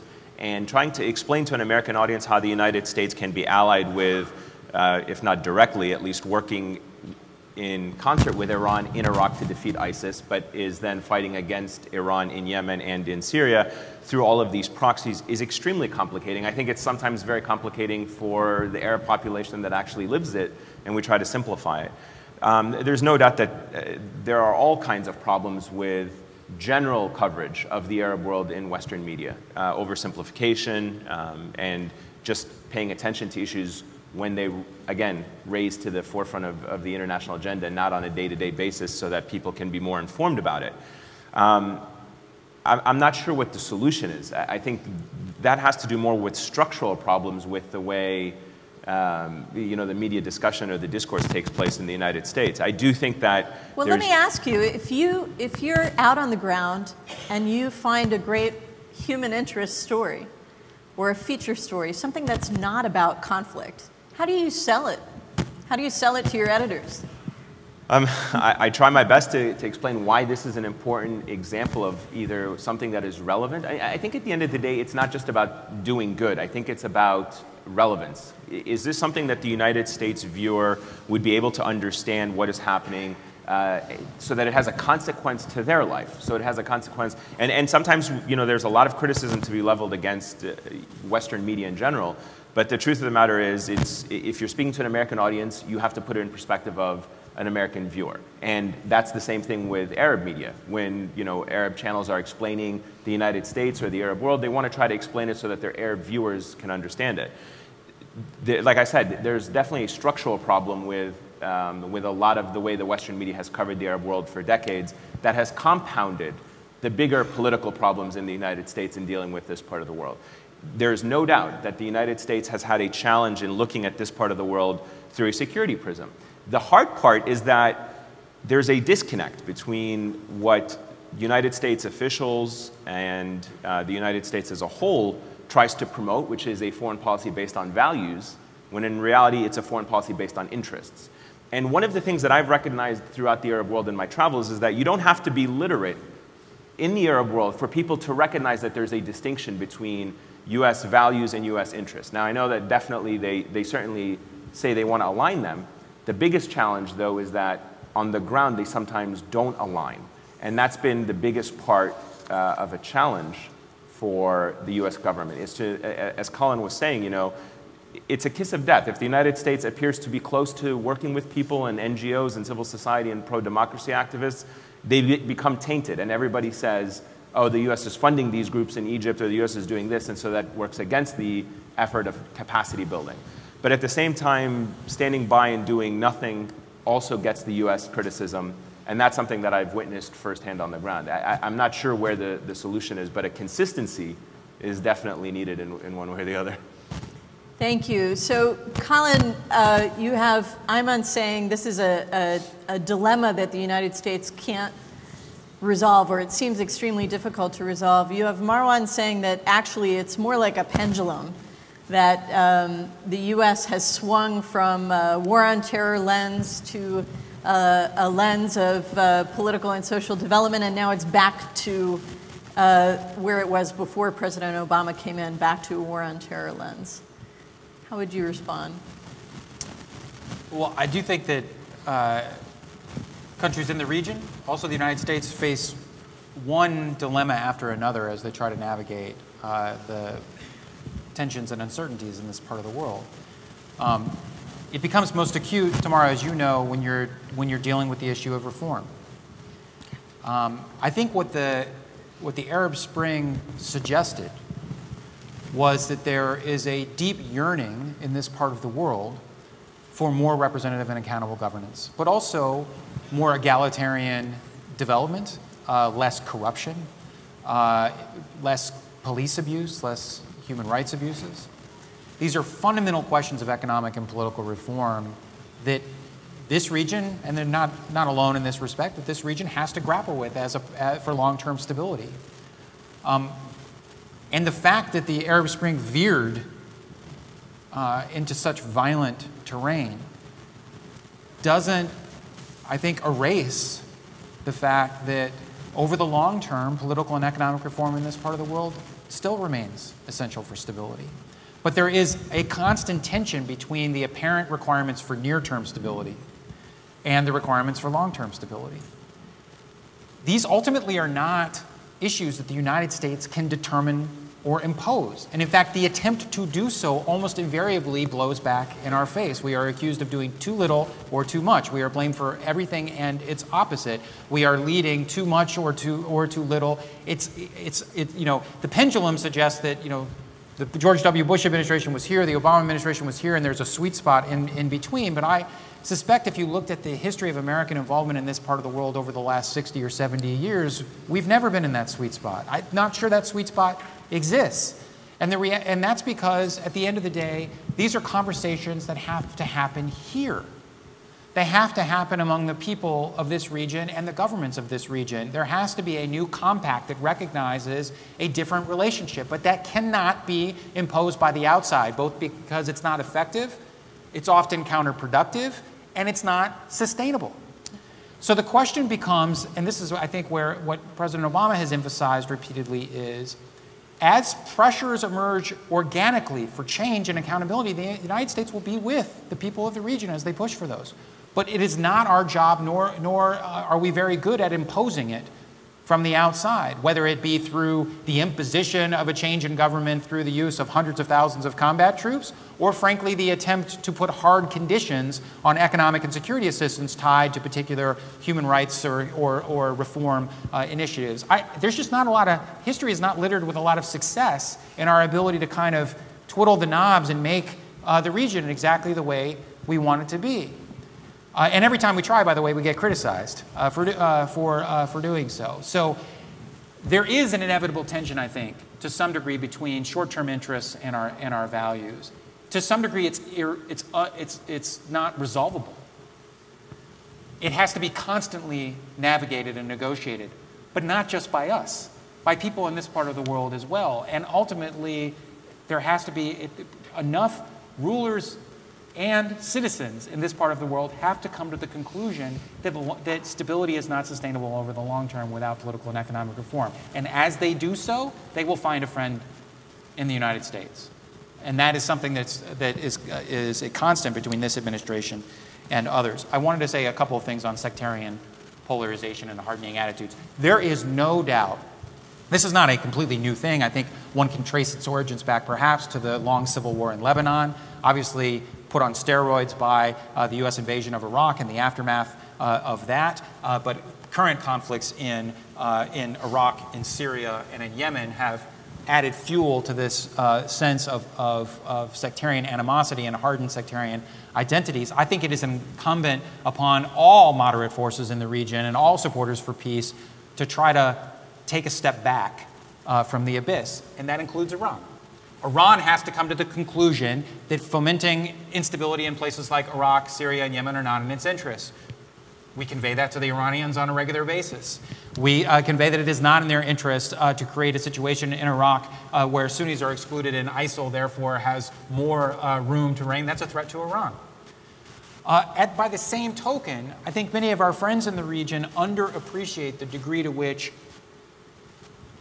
going all in on the other side, doubling down on the other side, also creates conditions that, frankly, give the Iranians more opportunities to make trouble. I think that there's a tendency towards self-fulfilling prophecy, to see Iran behind every conspiracy in the region, to go all in against Iranian actions, destabilize those countries by doing so, and open up opportunities for Iran to cause more trouble.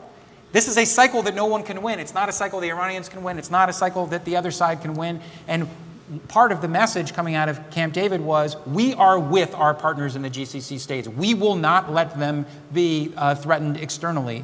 But this cannot be a war of all against all, or a competition to the death against Iran. This has to be a managed de-escalation in which both sides ultimately recognize it, and it's in their interest to take a step back. And that can happen in Yemen, it can happen in Syria, it should happen in Iraq. And it can happen elsewhere. And we will be involved in trying to manage, broker, serve as a bridge, all the while defending our friends and our interests. Thanks, Colin. You know, it strikes me that one implication of what you were saying about the balance between the American role and the role of people in the region is that if governments and societies here in the Middle East could elevate the issue of political and economic reform, of revitalizing institutions, of resolving conflicts internally and rebuilding states, that has to be, you're saying, a local responsibility primarily.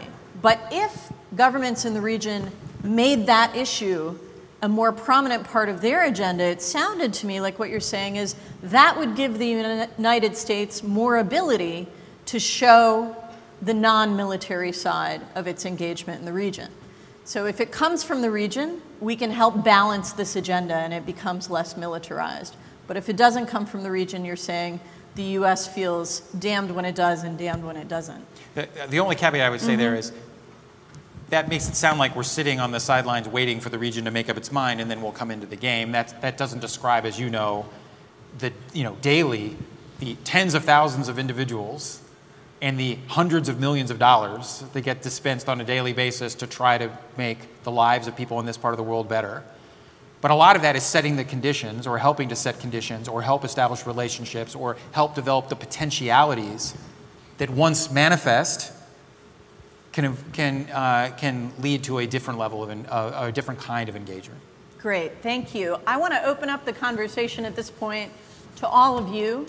I'm going to ask you, number one, to wait for the microphone to come around to you. Number two, I'm going to ask you to introduce yourself before you ask your question. And number three, I'd like to ask you please to be disciplined and ask one question.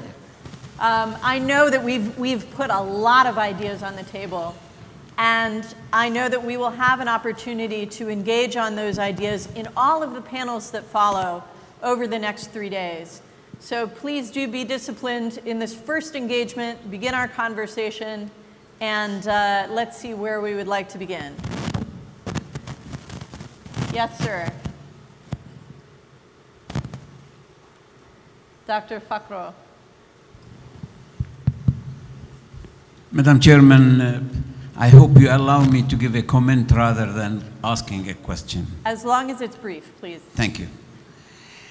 I just have 3 very quick points. And would you please introduce yourself to the panel? I'm I'm Dr. Ali Fakro from Bahrain. Thank you. Thank you. Number one, really, the lecture or the spoken very eloquently words by Mr. Kahl should be addressed really to the governments, and I don't think the people of this region will be very impressed by what has been said today. I'll say it very frankly. It is very important for the governments who are afraid, who have their doubts and so on. Number two, I'll come to the main point. I personally do not think that there is any difference between the United States and Iran in the way, on the level of morality or politically. Both of them are working for their national interests. Iran is working for its international interests in its own way, and America is also working for its national interest. I mean, nobody can forget, the people of this region cannot forget the way America is dealing with the Palestinian problem. Not even allowing a simple criticism of Israel in the international arenas. Number two, they cannot forget, now America has spoken today by Mr. Kahl about Iraq and so on. The reality is that nobody can forget that the invasion of Iraq was simply through a big lie which everybody now has written about and spoken about. And therefore, you know, after doing this and coming and destroying the Iraqi army, now we are talking about where is the Iraqi army and where is the political setup in Iraq. Finally, this is the last point, Madam Chairman, I feel pathetic when I hear us, the Arabs, begging America to resolve these problems for us. The truth of the matter is that Iran is strong in the area because we are weak in the area. Look at the GCC. 30 years, instead of our unification becoming stronger and better, we are becoming more dismantled and we are quarreling among each other more. And therefore, we cannot stand as equals in front of Iran in the Gulf region. And the same thing is applied to the Arab League, where, you know, all the Arabs, and instead of forming one front in front of all of these dangers, they are actually completely divided among themselves. And therefore, instead of this pathetic, constant demand of America to resolve this problem and that problem, for heaven's sake, I agree that we have to stand for ourselves. Otherwise, let us stop crying like babies. Thank you, Madam Chairman. Thank you. Let me ask if anyone on the panel wants to reflect on Dr. Fakhro's remarks. And I think the challenge at the end about the GCC and the Arab League is an important one that I hope we'll be discussing over the next several days. But any thoughts on that? Marwan. Well, I mean, naturally, I wholeheartedly agree. We have problems in the Arab world that we don't want to face. And I keep saying we've had 3 alarm bells that we did not heed. The first came with the Arab Human Development Reports in 2002 that said the Arab world is not in good shape, and no Arab government wanted to hear that. A decade later, we had the Arab uprisings, and those who did not go through the transition are not hearing that alarm bell. This time the alarm bell came not through an intellectual framework, but through a popular movement or movements that were peaceful at first. And the third alarm bell came through ISIS, Daesh, popular, radical, exclusionist, terrorist, whatever you want to call it, group, and we are still not heeding and not hearing the alarm bell that we have responsibilities on our own. Iran certainly accentuated the sectarian divide in the Arab world. It did not start it. Shiites in Lebanon were living as second-class citizens before the Iran revolutions, and in Saudi Arabia and in Bahrain.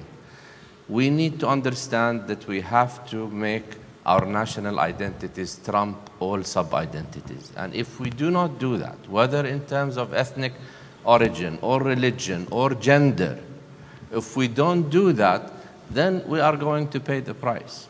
And I agree that the United States cannot, you know, take the leadership on this. The only problem with the United States is it has taken a leadership on the Arab-Israeli conflict, okay? In the wrong sense for Arabs. In the wrong sense. It has interfered in the process. In the wrong sense for Arabs. And that has made it suspect in anything it does in the region because of this factor. But the main responsibility lies with this region. I'm afraid that we are not hearing the alarm bells, and I'm worrying about the 4th alarm bell that will come, because it will not be peaceful, and it will not be, you know, pluralistic. The Arab public has tried peaceful movements, and in their view, they have not worked because Arab governments have not listened. And I truly worry about what is coming in the future. Thank you. Others? Okay, we have a question right here in the middle of this row. The microphone's coming to you, sir. There you go. السلام عليكم. Do you want to? أنا كلامي موجه My 1 second.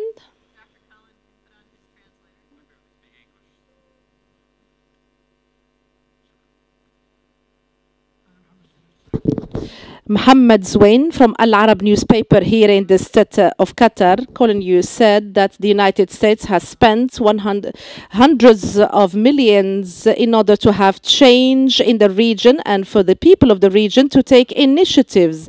The Arab people have taken their own initiatives. They have taken to the street, and also the United States have supported these initiatives. They have supported the military coup that has taken place in Egypt after the Egyptian people have chosen their own president in a democratic and civilized manner. And the Arab countries wanted to resort to the same road. The United States has spent hundreds of millions of dollars for those people of the region to emancipate. And the same United States has supported the military coup, has supported the Sisi, who has killed so many people without having any intervention in favor of people. The second point, Iran, Mr. Colin, in all his intervention, tried to say that the problems of the Arab people lies in Iran. As Fakhru has said, the main problem, the main issue and cause is Palestine. The weapons that millions and thousands of Gazans are being killed are weapons, is it Iranian weapons? It is American weapons that is financed by the taxpayers from the United States of America. So we would like the United States to stop thinking that the people of the region are just dumb and stupid. Well, I hope I... آمل أن مخلق لديك الانطباع بأن لدي مثل هذه الوجهة نظر ولا حكومتي، لكن دعنا ننظر الأمور بالشكل المعاكس. صحيح أن لدينا علاقة طويلة مع إسرائيل، وأيضا صحيح أن لدينا التزام قوي للتأكد من سلامة وأمن إسرائيل، ولكن صحيح أيضا أننا نعتقد أن لا يمكن إسرائيل تكون آمنة ولا إذا لم يحقق الفلسطينيين طموحات وأمالهم إلا بوجود حل الدولتين. هذا وجهة نظر الإدارة الأمريكية والحزبين في الولايات المتحدة، ونحن قد دفعنا لتحقيق هذا الحل بأكبر قدر ممكن، وسنواصل دعم حل الدولتين. ففي نهاية المطاف أن جهود هذه الإدارة وحتى الإدارة السابقة هي أننا نستطيع أن نقوم بأمور كثيرة، لكن لا نستطيع أن نحقق كل الأمور نحن بأنفسنا إذا لم يهتم أو لم يفعل ذلك الأطراف المعنية في النزاع وفي المفاوضات. وبالتالي but it doesn't mean we're not going to stop trying. I do want to push back a little bit against what I think is a bit of a myth. There is no doubt, and I said this in my remarks, that the Israeli-Palestinian issue is a big concern for many people in the region. And I also believe that if we could get beyond the Israeli-Palestinian question, reach a just and lasting two-state outcome, it would not only do right by the Palestinian and Israeli people, it would also open up all sorts of opportunities for commerce and greater integration and cooperation between Israel and its Arab neighbors, and that would be good. It'd be good for Israel, it'd be good for the region. But we should not pretend that the day that that happens, all of the region's problems will go away. The Palestinians could have a state tomorrow that you approved of, that people in this room approved of, and it wouldn't address these fundamental development challenges around the region. It wouldn't address the fundamental political challenges around the region. It wouldn't solve the conflict in Yemen. It wouldn't solve the conflict in Libya or Syria or Iraq. It would not address the broader challenge that Iran poses in the region. So I think it does us all a disservice, and it allows us to basically say that as long as this conflict is festering, we can't solve any problems, so let's just focus on this conflict and not on the rest of our problems. And that strikes me as an unproductive conversation to have. As it relates to El-Sisi, look, I think that Egypt is an example of, as we say in the United States, damned if you do, damned if you don't. We were criticized for sticking with Mubarak too long and then criticized for asking for him to go. We were criticized for supporting Morsi too much and then not supporting him enough. And we've been criticized for not embracing El-Sisi and embracing him too much. This is a challenge, of course, that when a superpower gets blamed for everything and its opposite. The reality is that we have a deep and abiding and long-standing interest in the people of Egypt. Egypt remains the most populous country in the Arab world. It remains a cultural and political powerhouse in this part of the world. We have a very close partnership with Egypt. We have acute interests as it relates to the Israeli-Egyptian peace accord, as it relates to events in the Sinai and the Suez Canal, and our cooperation on counterterrorism and a whole host of things. And it is true that those interests require us to have a relationship with whatever Egyptian government is in power. That is true. which is why we had relations with Mubarak and with Morsi and with President El-Sisi. But it is not true that we do so at the complete expense of our values. Raise your hand if you believe that if the United States said tomorrow to the Egyptian government, we are going to cut off $1.3 billion in annual assistance tomorrow unless you do everything we say. Raise your hand if you believe that that would work. One person believes that would work. It wouldn't work. We could try, it would make us feel good for about 24 hours, and then we would go back to the same dilemmas we had without the relationships required to actually shape events in Egypt. So, and you know, look, I think we're sitting here in the Gulf. I think many of our GCC friends have a very different view of Egypt, right? They were very critical of us abandoning Mubarak too quickly and embracing Morsi too affectionately, and then not standing enough with El-Sisi. So they, in a sense, had an upside-down version of your narrative. So it shows the complications of American foreign policy in this part of the world. And the way that we try to resolve that inherent tension is to have a relationship with the Egyptian government while we continue to try to build a relationship with the Egyptian people, to increase opportunities for Egyptian civil society and for Egyptian youth, and work towards evolutionary change in Egypt, I think, which we would all agree is ultimately necessary for Egypt's stability. Anyone else? Okay, why don't we continue? Yes, to the lady here on the end in the black shirt. Yep, right there. Hi, my name is Nadia Bilbesi. I'm with the Al-Arabian Washington office. My question is for Ayman, actually, since you talked about ISIS. There is a kind of view that ISIS is portrayed as an indigenous organization that operates in Iraq and Syria mainly and expanding to Libya and elsewhere. But according to the UN, there is the number of foreign fighters that has joined ISIS has risen to 25,000, which is almost 70% of its fighters. And the majority of the Arabs who join in ISIS comes from Tunisia, which is considered a success story after the Arab Spring.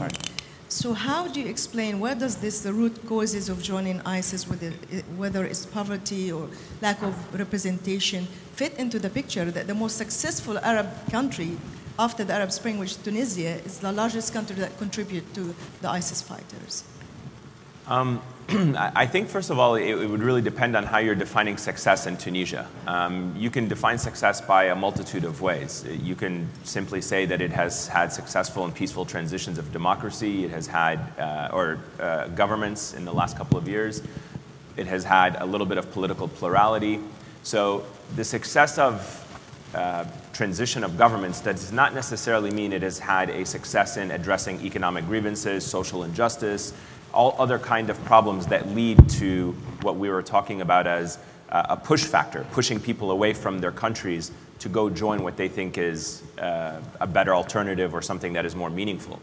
So this is why I was saying in the year that I've kind of spent trying to engage and interact and really learn as much as I can about ISIS, I've realized that there's no single driving force in what is drawing people to ISIS. There are different things from different countries for different reasons because of the different experiences that people have had.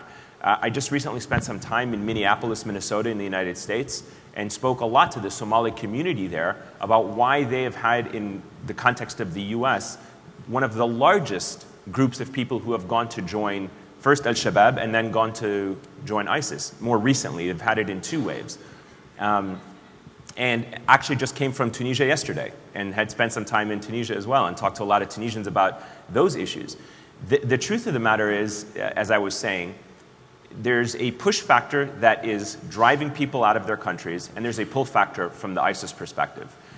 ISIS is offering online a very strong counter-narrative that is luring people to join their fight. It is giving them a very false, and we can debate this, maybe it will be debated in the next couple of days, but it gives them a sense of purpose for people who have been alienated in their societies, in countries, including places like Tunisia, where the trickle-down benefits of the transitions of government and the sense of plurality has not reached the majority of people. And in some cases, it's also a challenge a little bit for the United States. I've heard from US officials in Minnesota and elsewhere that talk about the need to make sure there is no alienation of populations, there's no alienation of these communities that can become reservoirs for ISIS to exploit them in order to bring them to join the fight. And certainly it's a challenge in Europe where there are more of these isolated pockets. Getting these communities involved in a process, a political process, participating is extremely important. And I think this is the challenge for countries, including Egypt and elsewhere, where large populations remain marginalized, remain disenfranchised, feel they are not part of the process, they don't have a stake in their governments and their economies, and above all, compounded by a tremendous sense of resentment and frustration of what is happening around them because of globalization. Whether it is the Israeli-Palestinian conflict, whether it is economic stagnation, whether it is all of these other things that we've been discussing here over the course of the past hour. Thank you, and I want to remind all of you, or let those of you who are not aware know, that among the working groups that we have here at the forum this year is a working group convened by Muslim community leaders in the U.S. looking at this question of radicalization and how to counter it, even in a place where, you know, it's not necessarily a question of economic deprivation or political repression. As you noted, Nadia, we still see radicalization occurring, and so we have to look across the range of causes. Marwan, you wanted to add something? Yes, I mean, I want to both agree with Ayman, but also add to it. There is a perception among some in the Arab world that ISIS is a creation of the outside world. And that's dangerous because it adds to the sense of denial that the Arab world is in. Whether the number of people who came from the outside world is small or large does not deny the fact, in my opinion, that ISIS is an ideology that came about in this region, from this region, as a direct result of the failure of systems to provide for economic opportunity, to provide for inclusive governance, and to provide for religious and cultural diversity. We are supposed to be pluralistic, but pluralism is not thriving in the Arab world. Okay, we talk about it, but we don't exercise it, we don't teach it in our school system. People don't grow up to understand that truths are not absolute, that there are different points of view, that there are different communities, that there are different religions comprising the Arab world, that there are different cultures. We're not all Arabs, we're Kurds and Amazigh and Armenians and a lot of other things. So it is dangerous if we keep, I think, identifying with ISIS as a creation of the outside world. ISIS came from our midst, and if we are to fight it, the fight cannot be limited to the military means. We have to look at the underlying causes that have created ISIS amongst us, in my view. Thank you. And of course, our next panel will be considering this issue of pluralism in the region as well. So I look forward to that discussion. We have 5 minutes left, and there are a number of you with your hands up. I'm going to try and take several interventions together and then come back to our panel for some final comments. However, that requires each of you, please, to be very disciplined in your intervention. So I'm going to ask you to do that, and we'll start with this lady in the beautiful blue hijab here on the aisle.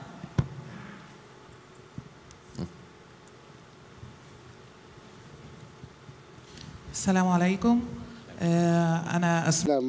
My name is Asma Shukur. I am an Egyptian journalist. I have a question about the American policies. I want to know,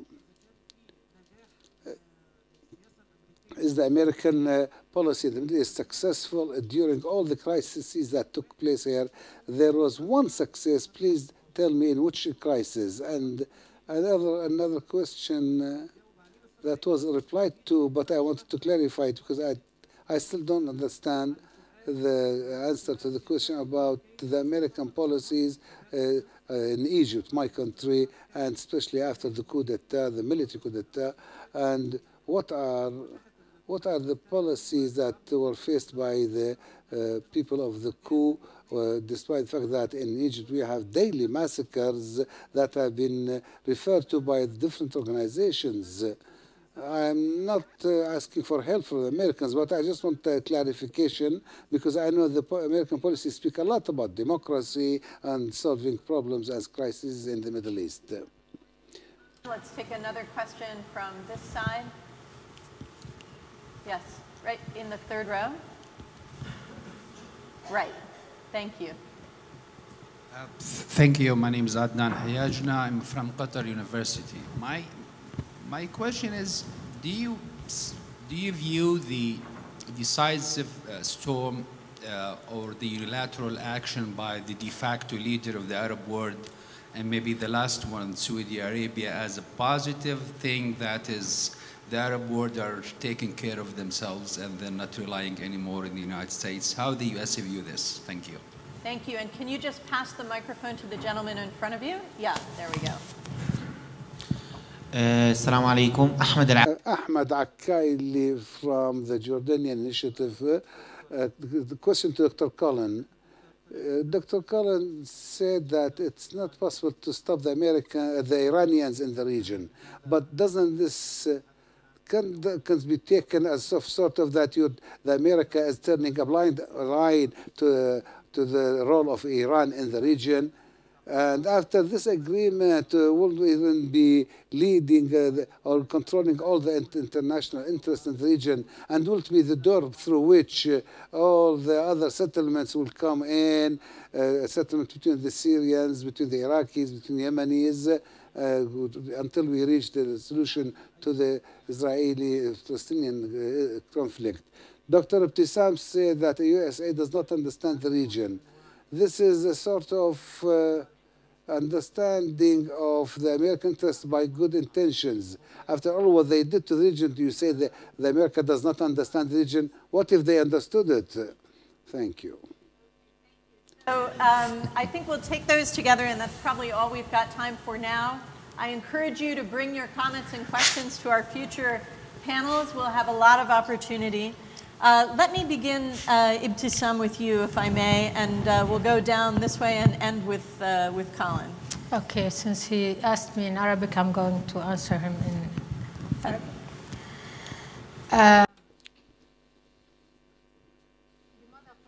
Why I said that America does not understand the region, or let's be more precise.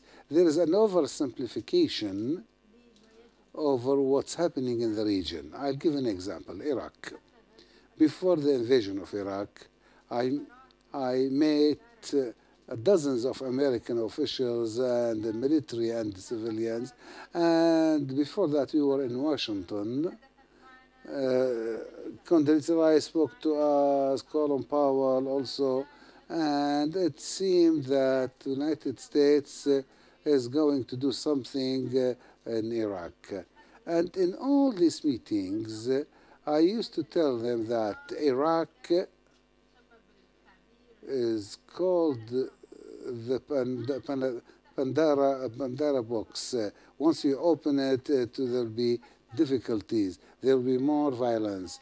There will be more radicalization, and the region will be going into a very dangerous path of radicalism. But nobody would listen to me. Also, in dealing with the extremists, during the Syrian war, there is something that is a lot of violence on the ground, and it was clear that will go to Iraq. And I talked about that. Nevertheless, we saw that the IS went from Syria to Iraq as if the world could not see, as if the world was blind, as if there are no satellites that see the movement of these people. So, Dr. Marwan spoke about the conspiracy theory. Dr. Marwan, it is true sometimes the Arabs tend to speak about, to think about the conspiracy theory. But there are some things on the ground, in reality, that push you to do so. Give me just one explanation why one has said nothing about Daesh when it moved from Syria to Iraq. We were in Prague at the time, and the American ambassador said that U.S. will intervene now because the IS had come close to Kurdistan region. There's also a misunderstanding of the culture of the region, as was said by my colleague here, whether on the public level or on the government's level. Even the Islam is not understood, the culture is not understood. America, when I'll end up with this, you were there, Tamara, about the initiative, the Middle East initiative. There were campaigns that were organized for women to support the election campaigns for women in Arab countries, and I was one of the ones that took part in that. 3 countries in the Gulf, women, in fact, there are no elections in those countries, 3. Kuwait, there were no elections at then. Women could not take part in them. The Emirates, there were no women at that time. I'm speaking about 2003. I think here in Qatar also, the same campaign we had. And we were given lessons as if we were in USA, as if these campaigns will be in USA. This is what I mean, that there is no misunderstanding, no lack of understanding of the region. They are ready-made things they bring to us as if the elections will put an end to all the problems of the region. I look at things from a continuity of the past 15 years throughout my career of covering the Middle East, and I'll say that, you know, the United States went to war in 2001 in Afghanistan because of 9/11. There was one major central terrorist organization that the United States went after, and that was Al-Qaeda in Afghanistan. And 14 years later, not only has Al-Qaeda itself spread to Al-Qaeda in the Maghreb and the Arabian Peninsula, we also now have a whole new set of terrorist organizations, which include Daesh and ISIS, and if you want to include others like Al-Shabaab and Boko Haram. You take a look at a global perspective and you say the last 15 years have not actually quelled the rise of terrorism. It has actually exacerbated that problem and created more of a problem for the United States, I would say. From where I sit in dealing with a lot of the U.S. perspective and the U.S. officials, the past 15 years have certainly had some successes, but have had a lot of setbacks. And in dealing with the Middle East, I often think of the paradigm shift that the United States had recently with how it has dealt with Cuba, which is literally over the course of a night, the United States decided to change direction in terms of how it is dealing with Cuba. And it goes to some of the points that Colin was bringing up in terms of the U.S. engagement. I wonder sometimes if the United States needs a paradigm shift in dealing with the Middle East. I wonder if the time has come for the United States to step back a little bit and take a comprehensive look at what it has done over 70 years of that engagement and say the time has genuinely come for a new approach, to reevaluate allegiances, alliances, partnerships, to reevaluate what we have stood for, symbolized, fought for, and see if there can be a different result that is brought about in the region than what we have done. Because what the United States is doing in terms of its own perspective, and again, keep in mind, I'm not saying that the US is the sole arbitrator in what happens in the Middle East, but there's no doubt that it is a major component. There was a gentleman who asked a question if Saudi Arabia, in terms of its fight in Yemen, is doing so, and whether Israel is bombing Gaza. At the end of the day, these are American weapons, and there is a component to American military support to these countries that can be argued either exacerbating the problems and the tensions of the Middle East or is aiding stability and security. I think that's a point that can be debated.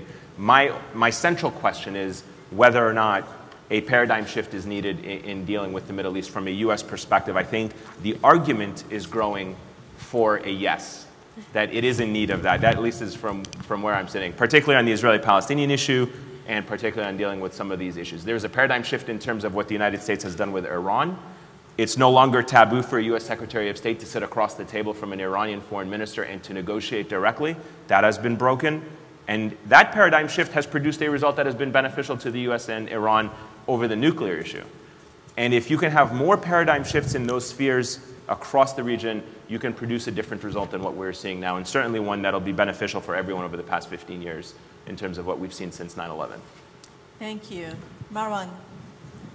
I mean, none of the questions were addressed to me. I've said what I wanted to say, so Okay. I'll leave it to Colin. All right, thank you. Colin. Great. Well, first, thank you, Tamara, for a great conversation. Thanks to all of you for your questions. Let me try to address what I think were the two major questions. First, to the woman in the back from Egypt who asked me to say a little bit more about our policy. I will say this. We continue to raise objections publicly and privately on a regular basis in the face of the very abuses that you know. Whether it's excessive use of force, whether it's certain kinds of violations of what we think of as due process or the rule of law or human rights concerns that we have. We've also raised concerns about, frankly, the sweeping approach to the Muslim Brotherhood in Egypt, which, I mean, it's our view that in general, labeling the Muslim Brotherhood as terrorists across the region is unhelpful as it relates to integrating individuals associated with a very prominent form of political Islamism into the political process, and that's true in Egypt. In other words, we've said that to the great annoyance, frankly, of the Egyptian government and some of the governments in this part of the world. The point I was making earlier is it is not at all clear that us putting hard conditions on the $1.3 billion of security assistance we have, which frankly are tied to the Camp David Accords between Egypt and Israel as opposed to these issues, that would matter. That the day after we put those conditions, the Egyptian government would suddenly do everything that we say. There's just simply no evidence for that. Most likely what the effect would be that we would end up severing our relationship with a country that matters very much to our interests and for the course of events in this part of the world, and still have all the problems which you mentioned. So we have to maintain a relationship with the Egyptian government even as we stand true to our values and call out the concerns that we have. I understand that is a dissatisfying answer, but it's not clear to me what the alternative is that would actually work. The other issue is this notion that somehow I suggested in my remarks that we were acquiescing to Iran's domination of the region. I certainly didn't intend to suggest that. I think in many ways I argued the precise opposite. There is no part of our policy that is turning away from pushing back against Iran's destabilizing activities in the region. The point I was making in the remarks, and which I'll emphasize again here, is that just at the end of the day, the nuclear deal is not going to be determinative of whether Iran continues or doesn't continue its destabilizing activities. Why do we know that? Because we don't have a nuclear deal today. We have crippling nuclear-related sanctions in place, and Iran continues to do what it does. So we know that maintaining the status quo doesn't solve the problem. And we also know that on the back end of a nuclear deal, you're going to have to contend with the problem. The point of the remarks is the nuclear deal is good in and of itself, because it addresses an enormous threat to this part of the world, which is the possibility of a nuclear-armed Iran. And I will say this, I said in my remarks, I'll say it again.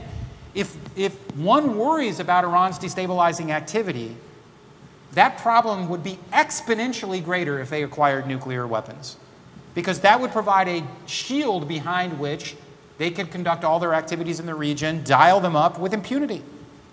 So that world is certainly worse, and a world in which we have a nuclear deal is certainly better, but it doesn't solve every problem.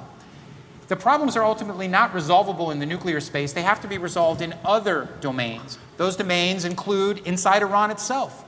Iran has to make the calculation that at the end of the day, it too needs to de-escalate the sectarian polarization and extremism in the region, that it too has an interest in cooperation, not in endless conflict. And as they do so, or if they do so, we, the collective we, have to be willing to constructively engage them to search for those types of solutions.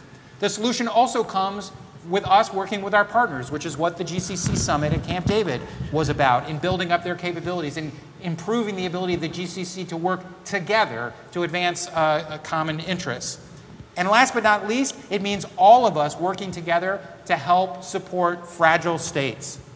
In Yemen, the Saudis had every interest to defend their borders. They continue to have an interest in defending their borders. And at this moment, we have American forces in Saudi Arabia helping provide advice precisely for that purpose, because we know that the Saudis have a right to defend their borders against Houthi missiles or threats along that border. But the Saudis also recognize, as do the Emiratis and others in the coalition that we have supported, that there is no military solution to this problem.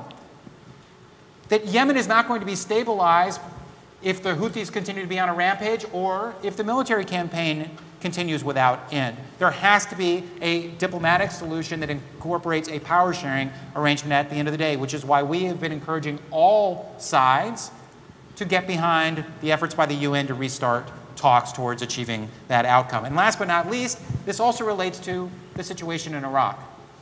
We have an enduring responsibility to help the Iraqi government stand up for itself and also make sure that that government is as inclusive in an ethno-sectarian sense as it can be. We are doing that. We will continue to do that because it is our firm belief that regardless of who is the majority and who is the minority in Iraq, a strong Iraq will not be a puppet dangling at the end of anybody's strings, to include Tehran's.